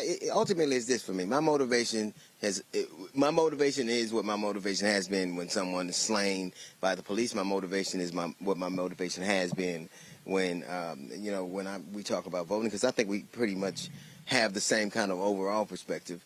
My perspective is what it has been now. I'm trying to do, and I'm sure you are trying to do the best we can for our people with the situation we have. Ultimately, there are facts you cannot dispute. 97% of the people who are in the hospital are unvaccinated. 98. Okay. Lollapalooza had a big festival. 385,000 people showed up. 200 people got sick. 1,000 showed up outside of the Milwaukee arena where they won the NBA championship. 500 got COVID. See, and so and all those, and the requirement at Lollapalooza was that those people be vaccinated. 90% of them be vaccinated, and the others show a negative COVID test. Contrast with Rolling Loud and see the only place where there's more virus in Florida is Louisiana and Botswana, literally. So people can have their. My question is this: we know that there's no debating that the virus actually exists and it is causing a great deal of harm. What is your action? What is your response? Because when you ramp up your immune system, that doesn't immunize you against disease.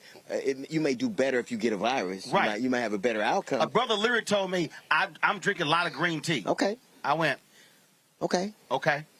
So, it's really simple for me. You almost kill your son and see if all these people have these religious epiphanies or these professional epiphanies.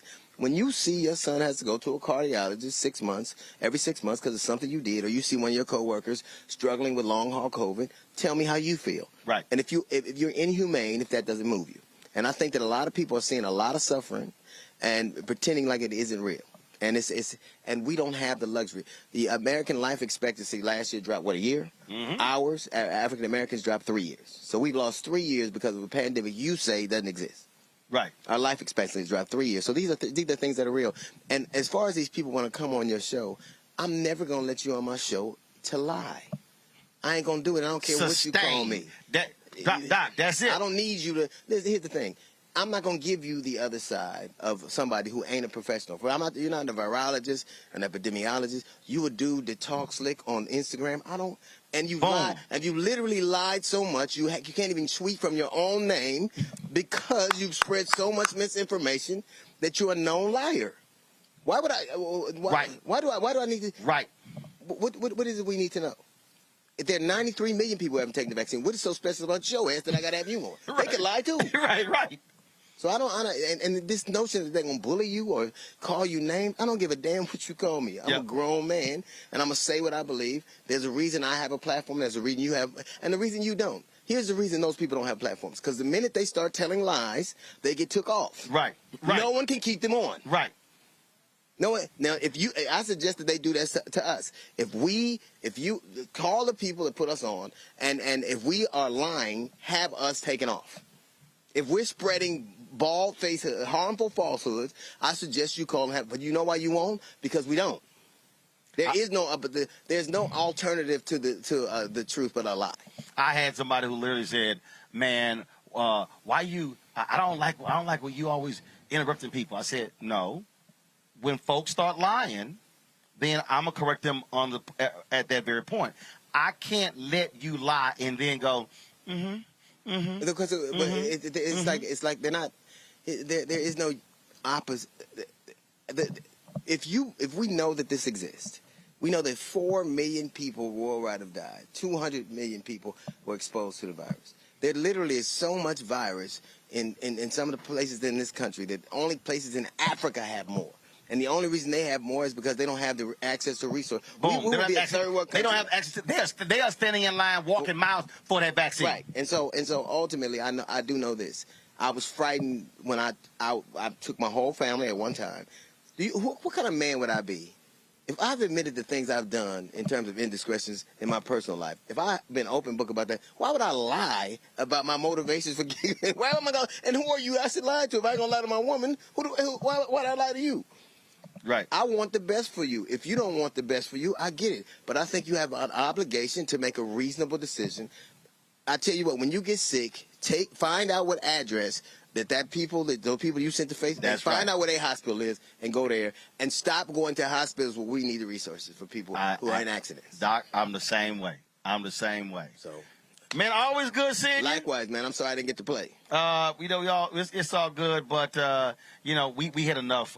We had enough Omegas out there. So it's never enough now. No, that's always enough. It's always enough. That's why I kept this black and gold golf ball right here for you. Oh, I thought it was purple and gold. No, it ain't purple and gold. I didn't see it. I'm sorry. Joe Torre said the exact same thing. So clearly, y'all two are colorblind. Clearly. One thing we ain't blind about is our devotion for our people. Absolutely. And you guys were first, but that's the prototype, because sometimes you don't get it right the first time, and then later on you get it, you lock it in. So so that's what they told y'all. I'm glad. That's what they told y'all. I'm glad y'all was the VCR. See, actually, what it's really more like is this here. The difference between Alpha and Omega is sort of like, when you go to the club and they got that rope line and they walk up and you's like, I'm on the list, and they go, I'm sorry, I don't see your name. And then you got to go to that other club down the street. Right. That's them. Or you can start a party in the parking lot. Right. But you ain't getting in that party. I get it. Right. You ain't getting in that one. Mike Brown, I know you sitting there. That was for you, because we talking about Haiti at the top of the show. Yeah. He want to make a crack on my Alpha gear in the middle of the Haiti conversation, after I just had the ambassador from the United States from Haiti on, so I ain't say nothing. But I would talk about your bald-headed ass now. And I would be remiss if I didn't talk about I think that one of the things that has happened is that because Haiti didn't have, whether it was hurricane or earthquakes, they're not structurally built. They don't have the infrastructure to sustain that. So one of the things we need to talk about is how can we help Haiti to avoid, you can't move them geographically, but you can make sure that their infrastructure can withstand, like here we're built to do that things. And I think one of the reasons, the problems Haiti has is that it's so financially disconnected that a lot of things that wouldn't be bad in other places are bad there. And they're digging people out of the rubble with their bare hands. And I just want to give my sincere condolences and my prayers, and I think we need to have a concerted effort as to what we can do to make sure that they have at least the rudimentary things you need to survive as a society. Well, we had the Haitian ambassador of the United States on, and I said, look, let us know specifically who are the proper groups to give to, because there's a lot of folk out there who are grifters. We want to make sure that happens. You mean the ones selling cures to COVID, those dudes? Okay. Or the ones with the fake vaccine cards. Yeah. I mean, U.S. Customs busted a boatload of fake vaccine cards from China. You got to be really a dumbass fool to spend $400 on a fake vaccine card for a free shot. You got to be a dumbass dude to risk your life on a dude you met on the internet. That don't even work on Tinder. That don't even work on Tinder. Dear, always good to see you, baby. Always, man. I appreciate it. Thanks a bunch. We gotta go to. First of all, I'm gonna go back to the panel here in a moment. I'm gonna talk to John Boyd. But that really is, I think, a key point right there, Michael. The people who all of a sudden they listening to. Folk, you would never in your life listen to. You wouldn't even follow them for directions to a Popeyes. Yeah, it's just unfortunate. It's we have obviously our country. America is the greatest country in the world, but we are not perfect. We still have a long way to go on a variety of fronts. But it just seems some of these things are easy. And we were making the easy things difficult. And that's part of the challenge of this COVID stuff is it just seems so, and maybe, some of us who think alike It just seems so easy. Put a mask on, whether you're vaccinated or not, when you're indoors. That just seems so easy. I mean, it doesn't seem like there should be much debate. If you're outside, social distance, and do what you need to do. Okay, fine. But put on a mask, and every child in America in school should have a mask on until this pandemic is over. And I bet you a lot of parents are going to keep their kids in masks even after the pandemic is over. So some of these things seem easy, and we're just making them more difficult. Look, folks, I'm telling you, it is one thing after another that we're actually dealing with this. Speaking of dealing one thing after another, our black farmers are having to do the exact same thing. Now you have white farmers who are suing them, alleging reverse discrimination. Now the issue is black farmers now going to have to be required to prove they own the land. Joining us right now is John Boyd, National Black Farmers Association. He's the president. So John, explain the latest barrier that they're now throwing in front of black farmers. Yes, well, just like you said, now we have to prove that, we own the land. And now we, as you stated earlier about the white farmers that are suing us in 12 federal lawsuits, and two have filed two of the courts have issued injunctions, which means, Roland and your panel, we can't get the money again. So here we worked on this thing for 30 years. And for me, Secretary Vilsack moved entirely too slow to get the monies out to the farmers. They had the information. They knew who the farmers were that were eligible, and he still didn't get the money out. And then, Roland, and for your panel, there's $1 billion. 10% of that $1 billion is supposed to be addressed for black farmers and farmers of color who have been discriminated against. That's not tied up in federal court. That Secretary Vilsack still has not released those funds.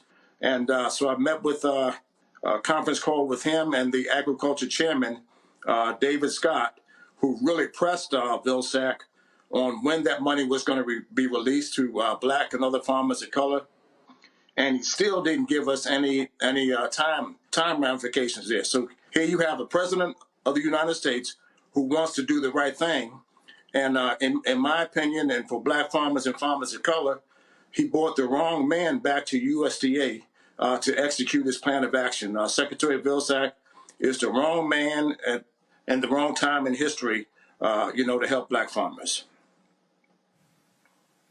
So, what's next? I mean, again, Congress approves the funding. Now these folks are suing you, so it just seemed like it's just one thing after another. And so, what's next? How can the public help? What do you want folks to do?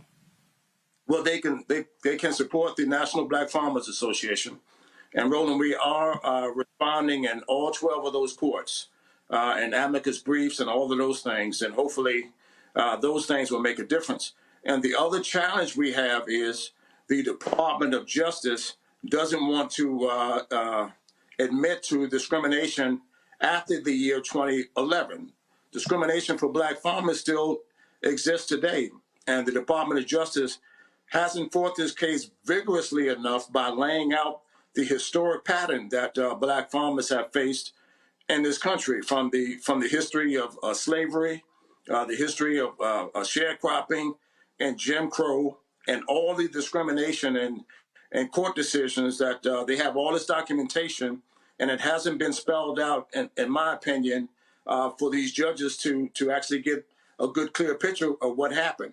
So one of the judges even said that since there was no discrimination, he didn't see what the issue was. So the Department of Justice is going to have to change the way it's addressing these cases in federal court, and they're going to have to fight more vigorously. And we're asking for the president to lean on DOJ to do the right thing. And we also are going to continue to fight this thing in federal court. But we need the support of black community, and to spread what's happening through the eyes and ears of people like yourself, Roland, who continue to stay on this issue. It's very, very important that the everyday black person know about the plight of the black farmers and the uphill struggle that we have in this country. Here it is, $5 billion. We can't get our hands on it. And black and other farmers of color were depending on this debt relief to help us in our farming operation. All right, John Boyd, National Black Farmers Association. We surely appreciate it. Thanks a lot. Thank you, Roland. Thank you for having me. All right, folks. Got to go to a break. We'll be back. More with Roland Martin Unfiltered here at Spanish Hills Golf and Country Club, Camarillo, California, site of the 8th annual Ceek the Entertainer Celebrity Golf Classic.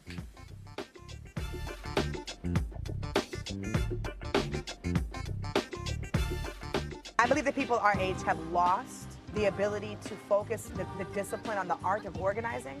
The challenges, there's so many of them and they're complex, and we need to be moving to address them. But I'm able to say, watch out, Tiffany, I know this road. That is so freaking dope. It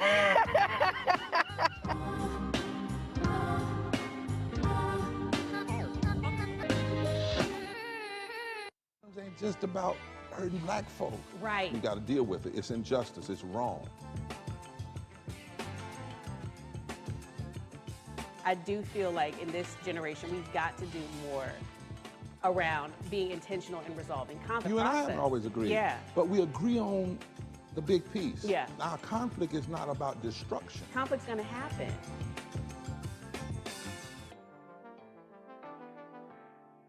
Ceek.com. We are partnering with them, of course. We appreciate their support right here on Roland Martin Unfiltered. Check out a couple of their products that you can take advantage of. You're watching us on Ceek. What's going on? This Quavo Huncho, but right now you in the Huncho's world. Please let the music play.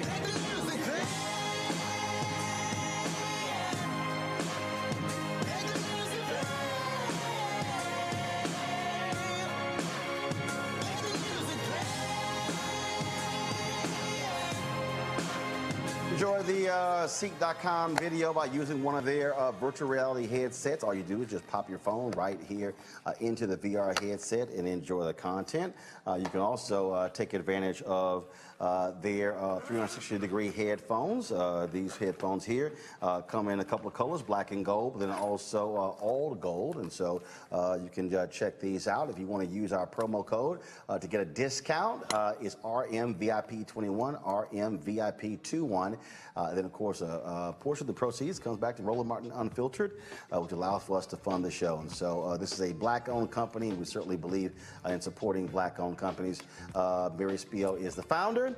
And so, again, go to Ceek.com and use the promo code RMVIP21. Hey, I'm Arnez J. Black TV does matter, dang it.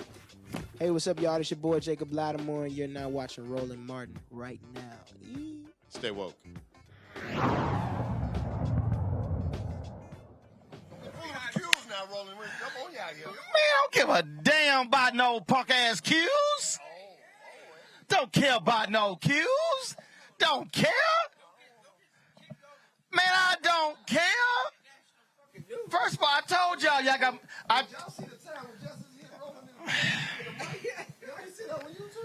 I told y'all got more prison chapters than us, so don't be acting a fool. Don't even be starting. Joining us right now, I used to like him. I used to like him. You know, I used to like that. That's what the alphas always told y'all. Come on now, don't now you know. Now you know, because we had a chant. We party all night, we stay up late, but most of all, alphas graduate. David Justice, y'all. Long time, my man. Good to see you, Roland. What's up, Doc? Always good to see you, brother. Absolutely. I'm telling you, it's a pleasure, bro. Always. Good time out there? We won. Y'all did? Yeah. What was the score? I mean, I was over here working. I don't remember what our score was, but we see right there. If you can't remember your score, how the hell you won? The discrepancy in what I'm unsure about. Oh, that was a discrepancy. Was the one hole that we got the hole in one. I wasn't on the card, so I don't know how many down I should put. But y'all got a just hole know, in one. Now, was that the one? That's the one you purchased the hole in one? Yes. The par 5. Yes, because we figured we have to purchase this par 5. Right. We did too. Everybody's gonna be purchasing it. Yeah, we did and it too. could be a difference maker. It costs $500. Hey, and it could be a difference maker on whether or not you're at the podium. Right. So we purchased it, and needless to say, we were rolling. We got first place. Yeah. But you don't remember the score y'all shot. No, why is that? Go check, Roland. So how in the hell you won first place, but you can't say the score? Because I wasn't on the card. Like we Roland. shot, you were on the card. So no, my other guy was keeping the card. How weren't you on the card? Because I don't like doing the card. I told y'all he don't make it. It I gotta focus. See, right there. I gotta focus on my game. See, right there. Mike, I gotta focus on my game. Right there. You know, I ain't got time for the card. Math involved, Omegas leave the room. Hey, and the moment they looking for the loudest guy in the room, the alpha show up. Look, every time we played an alpha team in sports, it was always a domination by the Qs. Why is that? Why do alphas not have no athletes? I'm sorry. Well, first of all, that's a lie. Why is that a problem? Now we know. My history. My history. No, hold on. Now we know that's a lie. We play charity basketball game against alphas. Now we know that's a lie. And the alphas begging us to stop. Now we know that's a lie. The Qs. Now we know that's a lie. I don't know why y'all so afraid of the Qs when we walk in. First of all, ain't nobody afraid. Ain't nobody afraid of the Qs. Every time I see an alpha, he running to go get a pencil on the pad. Ain't nobody afraid of the Qs. Y'all so afraid of us, man. There's something about that purple and gold. Because when y'all walk in, you got your probation officers with you.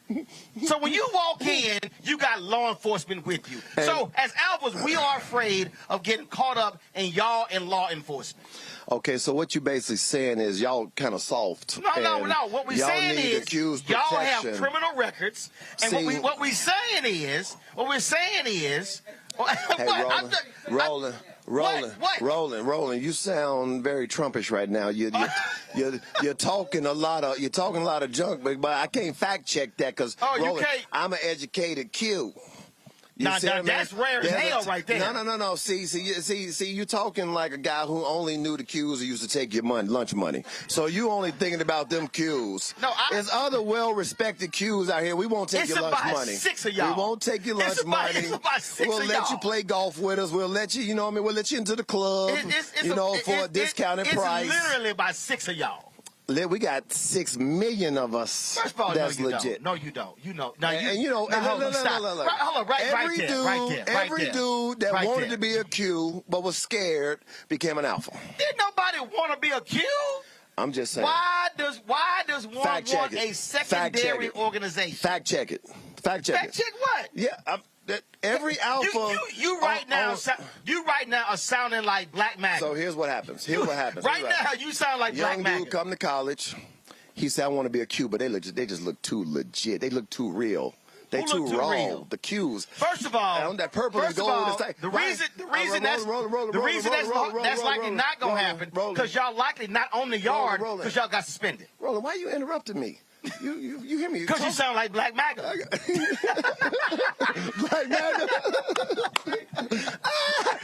So what happens is the young fellas, they come onto the yard and they want to be Qs, but just something about them Qs, they feel like I just can't do it. They just too legit. So, it's easy to be an alpha. I'll just go over here. All I got to do is keep a C grade, C average, walk around with button-down T-shirts and some docksiders on, and I can be an alpha.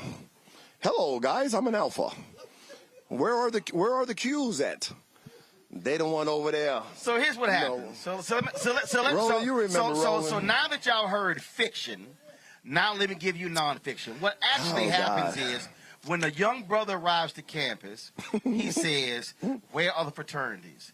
They say, "There go the alphas." They typically will say, "There go the kappas." Then they'll say, there used to be an Omega chapter, but they've been on suspension for the last several years, so they will not be returned to campus for another 4 or 5 years. I mean, that's typically... Hey, Roland, I can understand, because I can hear it in your voice how much you wanted to be a Q. Never.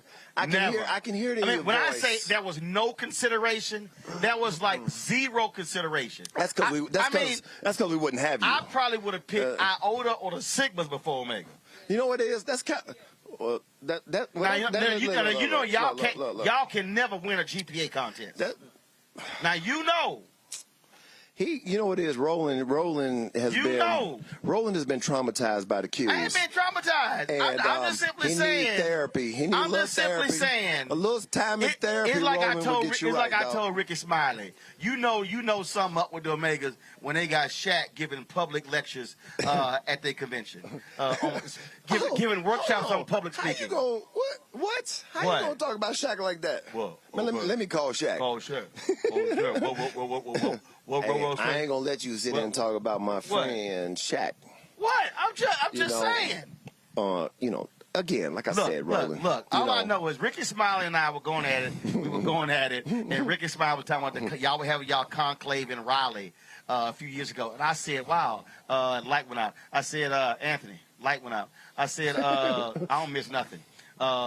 See, a Q wouldn't have caught that. See, y'all would just sit in the dark. No, our stuff wouldn't go out. Yeah, right. Yeah. First of all, y'all wouldn't even have extra batteries. Tell them, y'all wouldn't even have. We're not going out. I like stay on. Sound more like a poodle. I like stay on. Sound more like a poodle. That's it. So now y'all have a sense of how things go. Out here on the golf course, you sit in this big ass what Exxon didn't have no shirts available. You got that big ass go. Listen, I'm trying to get with that oil money. You know what I'm saying? I'm trying to have somebody take a look at me and golf. Which means golf might want to sponsor me. So what you're saying is you might want to talk to somebody who's. Hey, first of all, let me say this. Hold up. Let me say this, David, Roland. you just said all money. I'm from this. Houston. Let me say this. I can hook you up. Let me say this. To all the alphas out there, we all part of the Pan-Hellenic, right? Conference. Well, it's actually Alpha and Divine 8. Well, so, I love the alphas. Some of my best friends are alphas. Some of my best friends are alphas. I ain't got no friends. So I just want to make sure that y'all understand, the cues, when you're on top, you reach out to the little fellas. On top when you're on top, you reach out. See, when you're at the bottom scratching to be a cue, you sound like Roland. So all you alphas out there don't sound like Roland. Don't have all that hate in your heart for the cues. You know what I mean? Everybody can't be us. It's like the Marines in the military, right? Okay. Everybody can't be the Marines. They just the few, the proud. They can't. They too strong. So allow me. That's how it is with the cues. They don't want to come in. They can't be a cue. So what do? They look around and they say, "Well, I'll just go to the Army. I'll just go to Alphas. Alphas easy. They just letting you in." So allow me to all say. All you gotta do is carry a pencil in a book bag. So allow me to say this. Carry a pencil in a book bag and you be an alpha. So allow me to say this. You have just witnessed the first confirmed case of CTE in a baseball player. You have just witnessed the first confirmed case in a baseball player. Hey, Roland, listen. Now, on that one, I don't appreciate you talking about my CTE, man. No, I ain't told the public yet. That's some bull crap, bro. Now, you and Omega, you probably spell CET. But... Hey, Roland, be quiet before I hit you with my pencil. See, you better do a tag team and bring Joan over here. Joe already ready to choke you out. Okay, well, go tell God Tori to get over here then. Oh, man, I swear to God. Well, look, it's always, so you have a good time out here? It was a great time, man. It's always great to be able to come and see you. See all the fellas, man, because we don't really get a chance to see each other because everybody's got lives, families, they work, they doing their thing. So to come out here, Roland, to see everybody, it's always a pleasure, man. Like I told you earlier when we were talking, bro, it's always good to see you. You doing your thing, bro. You know what I mean? And it's great to see you, man. I tell you, I'm always locked in on what you're talking about because you're knowledgeable. You put it in a way in which is easy to digest. And you for real about it. You speaking in how it go, and I'm sure you got people that don't like that. They'll get over it. Right, you already know that. Ain't my problem. But the people that sound mind, all the cues, we understand what you're trying to say. We give you an alpha pass. That's why we have video. We understand what you're trying to say. But, yeah, man, it was great out here, Brian. Like I said, Roland, our team won. I played with some really good players. I'm going to have to verify that. Yeah, you said check the facts. I'm going to have to verify with Ceek to see who. Well, you can, for once in your life, I was told I won close to the pin, so I need to make sure I got it. I won by 6 inches. I need to make sure I get my prize. Closest to what pin? Hold up. First, I hit mine 6 feet 5. Closest to what pin? Now, we know there were several close to the pin. We know you won 1-3-3. Stop tripping. You saw that, didn't you? Huh? You saw that? No, someone told me. I didn't win, though. Somebody got me at one. Oh, you ain't win that one? No. Oh, well, no, but I thought I did. I won. Sorry. You should have hit that on the hole I hit on. Okay. All right. Okay, you can leave with your Carmel on white pants. We can please. Hey, listen. Hey, get my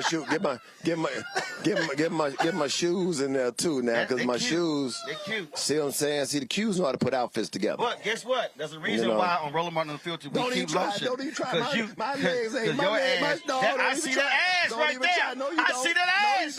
That's why we keep lotion. That's why we keep lotion on Roland Martin Unfiltered. I ain't lotion your damn ankles and shit. You got to be getting money for that. You know these ankles clean right here. No, your shit ass. I see the weight. They ain't the pants. Yeah. Push that in. That's that Nivea. Push that in. I ain't mad at you. I'll take the lotion. I'll take the lotion. Hey, this is a black show. We keep lotion on the set. I'll take the lotion. We keep lotion on the set. Now Nivea, y'all ain't sponsored yet, but goddammit, y'all better be cutting the check. That's what I'm gonna show this side. Well, I tell you what, you better take some of that sheen off your face. You look like you're very greasy up here now. You know, I mean, Q's ain't greasy. That's another sponsor. Look at me, y'all. See, I ain't greasy. See, who ain't greasy? But look at Alpha over here. He greasy over here. Well, first of all, I've been over here working. You ain't been working. Stop. In the air conditioning. You ain't been working. You ain't been working. Go on with that old ass Gulf shirt on. Hell, you can't find a Gulf gas station anymore. How my ankles look? How my ankles look now? First of all, the company now called Chevron. Now go on over there and bring it. I'm just trying to help you out. I'm from Houston, the petrochemical capital of the world. You trying to get a contract, right? To all the Qs out there, this is how you handle these alphas that want to be us. And to all the Qs out there, keep it professional. That's the signal of fly away. Keep it professional. Well, because you told me I got to leave. Yeah. You taking all the damn time. Joe over there waiting. He getting drunk by the minute. He ain't going to be worth nothing in 5 minutes. Team, I'll let you come over here and handle this. So, I got to sit here and get it right now before that extra tequila shot kick in. Okay, Roland, listen, I charge for all this, so send me a check or something in the mail. Y'all do this shit I'm going to have Golf going to send you a check. Have Golf send me a check. All right, my man. All right, baby. I appreciate it. All right, fellas. Y'all, that's David Justice. Come on. Right there. Y'all know that's David Justice, known as the man Halle Berry said go to hell. What? Updated? I can't name all Joe's exes. Sit down, Joe. All right, y'all. Hey, Joe. Hey, everything, everything is on the table. Oh, shit. If he knew my ex-wife's name, he would throw out there. He gonna be Googling this shit right now. Yeah, you know it. Yeah. What up, man? I know a lot of your ex-wives. They just say you ain't marry him. That's what they told me. I told you he was drunk. Mike Phillips, come on up here, because he already drunk. No, not drunk. Come on, man. Yeah, Joe's group was behind us, and every time they hit a long ball, Joe would get out the cart. Hey, y'all see that? He wasn't the one who hit it. Let me explain something to y'all, golf. When the person who get out the car start talking first, they the ones who did not hit the long drive. I hate one of them long drives. Dave, I got him, Dave. I got it, Q. I hate one of them. You hate one of them? I hate one of them. One out of 18? Then I can talk out of, on y'all. So, that's why I got out talking. Got it. So. You have fun out there? Man, I had a great time, man. That's great. Until you guys kept slowing up the course. Man, please. First of all, y'all understand, I don't drink alcohol. So the one thing about this tournament, there's an abundance of alcohol on the course. It was, for real? I didn't find that. I found some nice alkaline water and, a couple of, it had Grey Goose in it, but it was a couple of... I'm sorry. They had cigars, massages out there. Oh, man, yes. They had some weed out there. Did they? Yeah, they... I forgot about that hole. You went past that hole? I forgot about that. You forgot about that hole. And the rest of the four of them after that. You probably stopped by there and you forgot they even existed. Did you hear what I said? I forgot about that hole. And a couple of holes after that. Is Michael Brown still there? Mike Brown is a panelist. He one of your What? Get it right. Your little compatriots. Little compatriots. What is up with you? What's up with the little? Why you got to put the little in front? No, I didn't actually say little. I said lil. Lil. See, that's L-U-L and it's L-I-L. Yeah, L-I-L is even more disrespectful than little. Lil. Lil. Yeah, I forgot. Yeah, you go. Right, lil. We want to be totally disrespectful. You say, how you? I told my wife when she asked me to do something in the church before we married. I said, how your little project go? Because when I met her, I ain't like her. Right. It's like, did you call my project Lil? I called it Lil. Yeah. Mike Brown, you got a question? Mike, you got a question for Joe Torre? I mean, you know, I don't really, Champion. I don't really care. Champion today. I think I took second or third today. No, I don't care. So, Mike, you got anything to say, Joe Torre? The frat brothers all over. Michael, you on mute. Take your damn computer off mute. I'm not on mute. Mute your mutt. Right. Come on. Nah, I'm not on mute. Yes, Mike, you can't hear come me. on. Well, we yes, you can't hear me. Not on mute. Mike, I can hear you. I can hear you, Mike. I can hear you. How about now? Better? Hey, Joe. I can hear you now, Mike. Hey, Joe. How about now, Joe? Mike, I'm a translate. Michael said hi. Hello, Michael. How you doing? Good to see my frat brothers all over that golf tournament doing well. First of all, there are a lot of alphas here as well, but only the omegas are still stuck at the bar. But go ahead. It's a free bar. Hey, Joe. Hey, Joe. Joe, did you see any of Roland's shots? Michael wants to know, did you see any of my spectacular shots? Yeah, I saw a lot of his spectacular shots. They were left, right, and one amazing shot. Did it go into the water or go into the bushes? No, first of all, you know you're out of your mind. Now, when you say I saw one good drive. First of all, when you say left, right shots, I'm left-handed. I hit left to right draw. So you're absolutely right. I hit left to right draw. I mean, I do too. That's my specialty. But I'm talking about Army, left, right, left, right. No, we don't do those. For real? We don't do those. You went in the bushes? No. You didn't go in the bushes? I had to go pick somebody else's damn ball up. Oh, that's what you was doing. Yeah. Oh, I'm going to the bushes. Your ball. First of all, I can afford balls. Well, yeah. So therefore, if I go to the bushes, I ain't going to look for it. Okay, all right. Cool. So it wasn't yours. You was going to get somebody else's ball. All right, that story you sticking with? What? Everybody know that. Okay, all right. But what I hear you said that was a drive you saw that even you said, damn. No, I didn't say damn. Oh, I said, okay. No, you didn't say the Kevin Hart damn. You went, damn. No, I didn't get deep with it. You know, bass was in. No, that was the bass. That was bass. It wasn't all treble. No, for real. I said, all right. I said, see, right there. That's a hater right there. No. All right. All right. Shit. Damn, I gotta give his ass credit. No, he got that one. Yeah, it was that one. He got that one. Oh, he tagged that one. Then when you see what you got, if I'd have saw another one, then I'd be like, damn, okay. Now I've seen you, and I talk about the putt you made, in the OJ tournament. The putt for the. Oh, the OJs, right? Exactly. Oh, first of all, he said the OJ tournament. I was like, I ain't never been with OJ Simpson. The OJ's tournament. Yes. Up in Canton. Right. So y'all, we were playing at Firestone. Oh my God. Firestone Country Club. So I had to do my Tom Joyner segment. I'm literally doing it on the phone. I walk out. No practice. No practice putts. Nothing. It was like a 60 or 70 foot putt. Around y'all, the bend. I'm talking about you had to hit it like it here. You had to hit it up, down, curve, it was all that. I walked up, one ball. I was like, watch this. Talking shit. Drained it. After about 20, 30 people have we tried. Right. All of them missed it. Eddie's still like, how the hell you hit that damn For real. I'm still like, how the hell you hit that bullshit. I was like, it's... anyway. But for real. And that's what I can say. So that was a damn moment. Like, damn. Because I got close. But I was like, damn. It was a nice-ass watch I won, too. It was a real nice watch. You walked up smooth, like out the crowd, like it was written for you. I was like, who wrote this script for his ass? Had the swag in that walk. All that. You had everything going on. Talking about Ohio and Ohio State. And you was using ping, pang, ping, ping, pap. I was like, let me go out. Let me get out this moment. This is his moment. Sometimes you just remember I had one more moment. What was that? No, remember at the awards deal?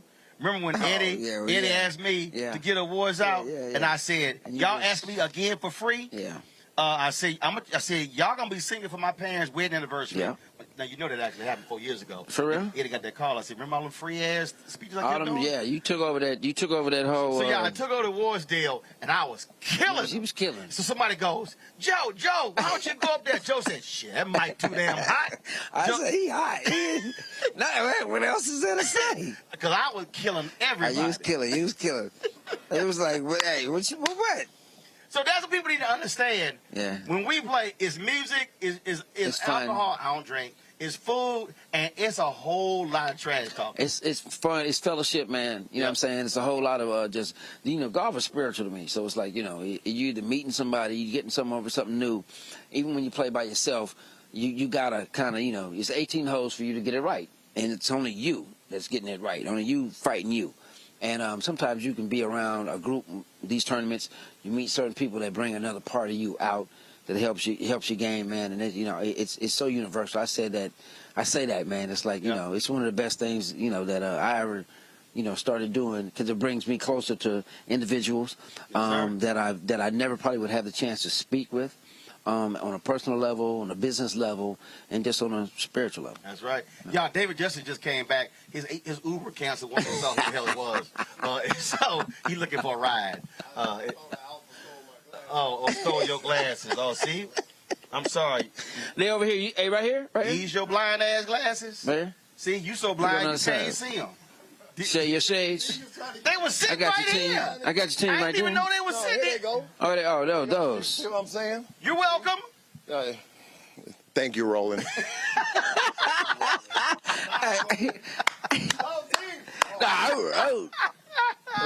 can't, dog. Oh, man. Joe Torre, baby. Always good, man. All right, man. Come on, man. Always good. Good seeing you, baby. You too, I gotta bring in Mike Phillips. Because Mike gonna tell his great story, y'all. So, Mike was Harriet Tubman. Mike was Mike pulled an underground railroad, expeditious type thing. Okay. Avis DeWeaver and Omakongo and Mike, I don't know if y'all are aware of this story. So Mike is going to share with us how he went Harriet Tubman at a NASCAR race playing the national anthem. Mike, come on out here. Y'all got to hear this story. Avis and Omakongo, Mike, like, what the hell? I'm intrigued. I'm definitely intrigued. All right, see, this is why. So y'all might remember Mike Phillips, Mike, saxophonist extraordinaire. So Mike, it went viral. Mike played the Star Spangled Banner in the NASCAR race and weaved in, lift every voice and sing. What really happened? So the VP of Fox hit me up and was like, this was happening when, they were fighting the Confederate flag, everything that was going down with Bubba Watson. So he says, this is Bubba Wallace, yes. So this is a great time for you to play the anthem. Can you come? So I'm negotiating it, and I'm like, you know what? I don't want to do it because this is like, they picked the black guy to play, and it seems like the right time to do it. So I convinced myself. I said, I'm going to do it, but this is what we're going to do.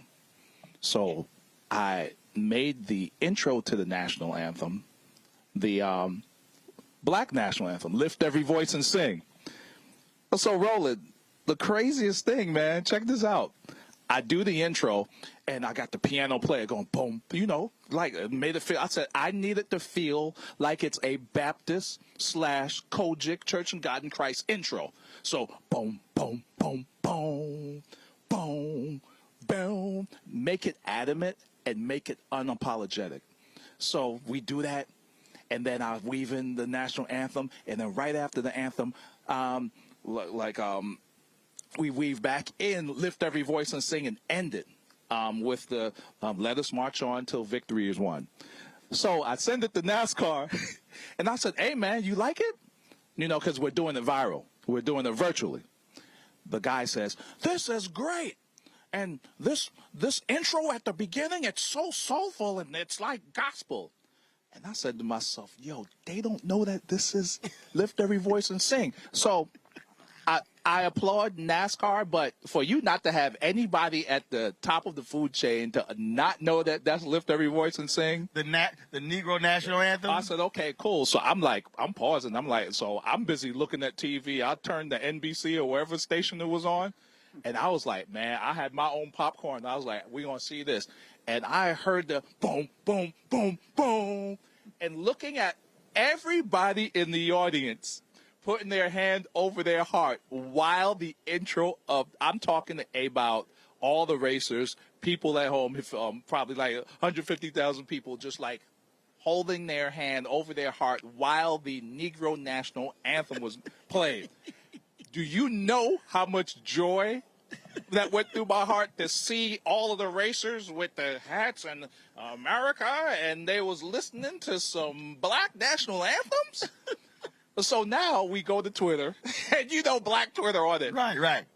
One lady says, you know, this is, I don't know what was that, but it wasn't our American national anthem.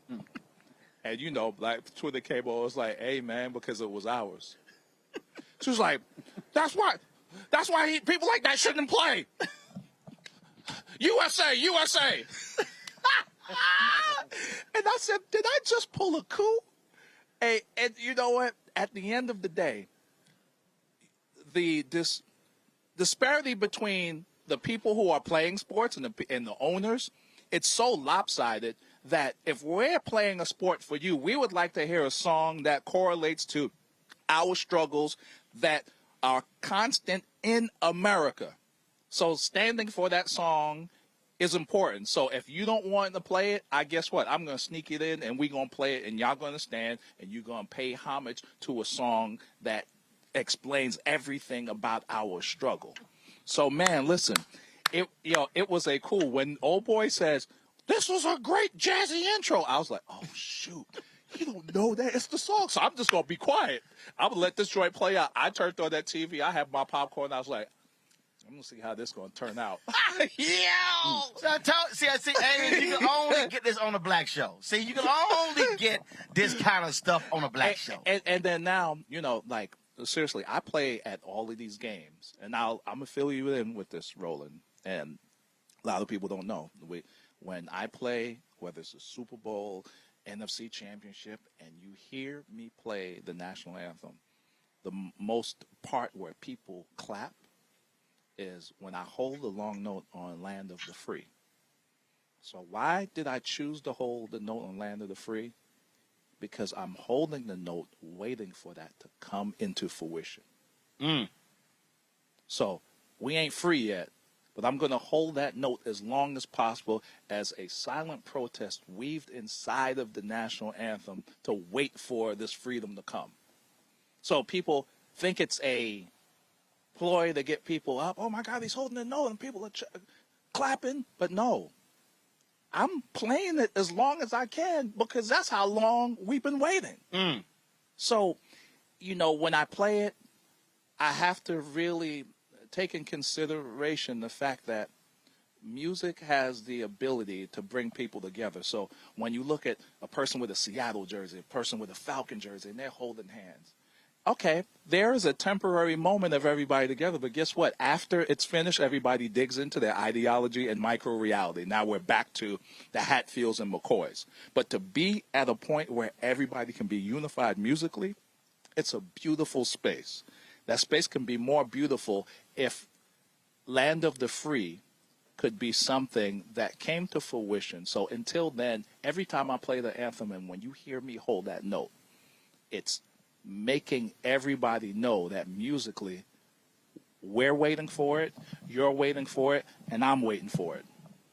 My man, Mike Phillips. There's no doubt, man. I appreciate it, my brother. And I see you out here hitting closest to the pins, golf game, he be putting these bear claws on these people on this golf course, yo. So, you know, as black people, we just approach the game differently. So we love the PGA and the button-up style of golf, but the way when we get down, the banter is different, the energy is different. We will take this energy of golf and make it our own. The fraternities is repping. We got DJs on the course. So, yes, the culture and the game has changed because we have arrived, but we're not going to play it solely by your rules. So, Roland, you've been an advocate for the game, how you do it, and then you don't change on the course because some of these dudes, and some of y'all be tripping because as soon as you get on the course, your whole vocabulary change. Hey, Bill, I've been aggregating elsewhere, virtually make it impossible for me to entertain your needs to be loquacious. But if you leave a grandiloquent utterance at the tone, I will appropriate a response as expeditiously as possible. And then, you done lost the hood that you came up with just because you're trying to conform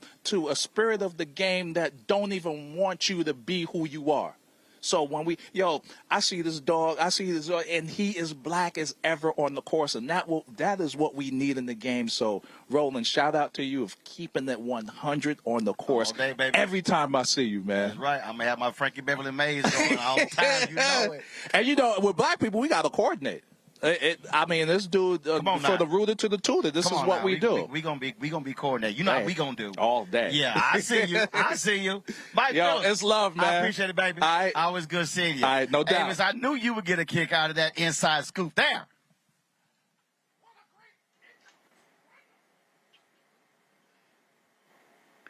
Well, I can Avis, imagine. go ahead. You got.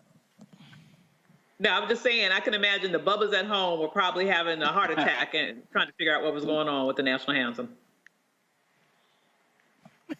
Yeah, Omakongo, they were like, well, what did he just do? See? I told you pull a Harriet Tubman on him. That's pretty impressive. And I can see folks going ridiculously nuts on Twitter about that as well. And it's kind of like a double-edged sword because it's like, you mad that folks don't know the history, but it's like if they did, he wouldn't have been able to sneak that in. But so now it's out there forever. I'm going to go find that joint. That's pretty hot. Well, no, you don't have to find it because we got it. Watch this. Okay.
That's powerful. Wow. That's good there. Well, Mike Brown, that's why this is the blackest show on television. That's what it's all about right there, Ro. Mike Phillips brought it home.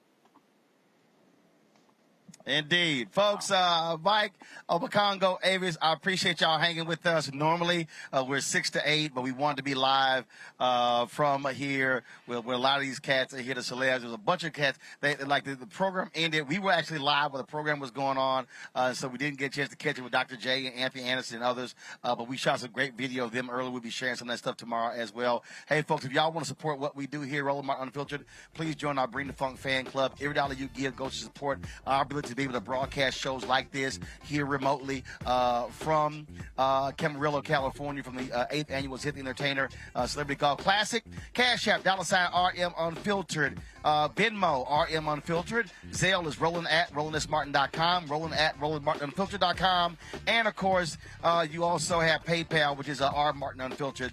Folks, that is it. I'll be back in studio tomorrow. Thank you so very much. Ceek the Entertainer, Bill Hammond, all the folks at Hammond Entertainment, Spanish Hills Golf and Country Club here. We had a fantastic day. Cedric told me my team took second. We shot 17 under. So I'm looking for my daggum prizes. So that's it, y'all. I will see y'all tomorrow. And also, later tonight, we're going to restream the VIP party from last night. Amazing. Eric Benet, Philip Bailey, Valerie Bailey, all these other artists performed last night. Y'all, only Roland Martin Unfiltered is broadcasting live, bringing y'all this stuff. That's why we do what we do. We keep it real, keep it black, keep it unapologetic, keep it unfiltered. I'll see y'all tomorrow.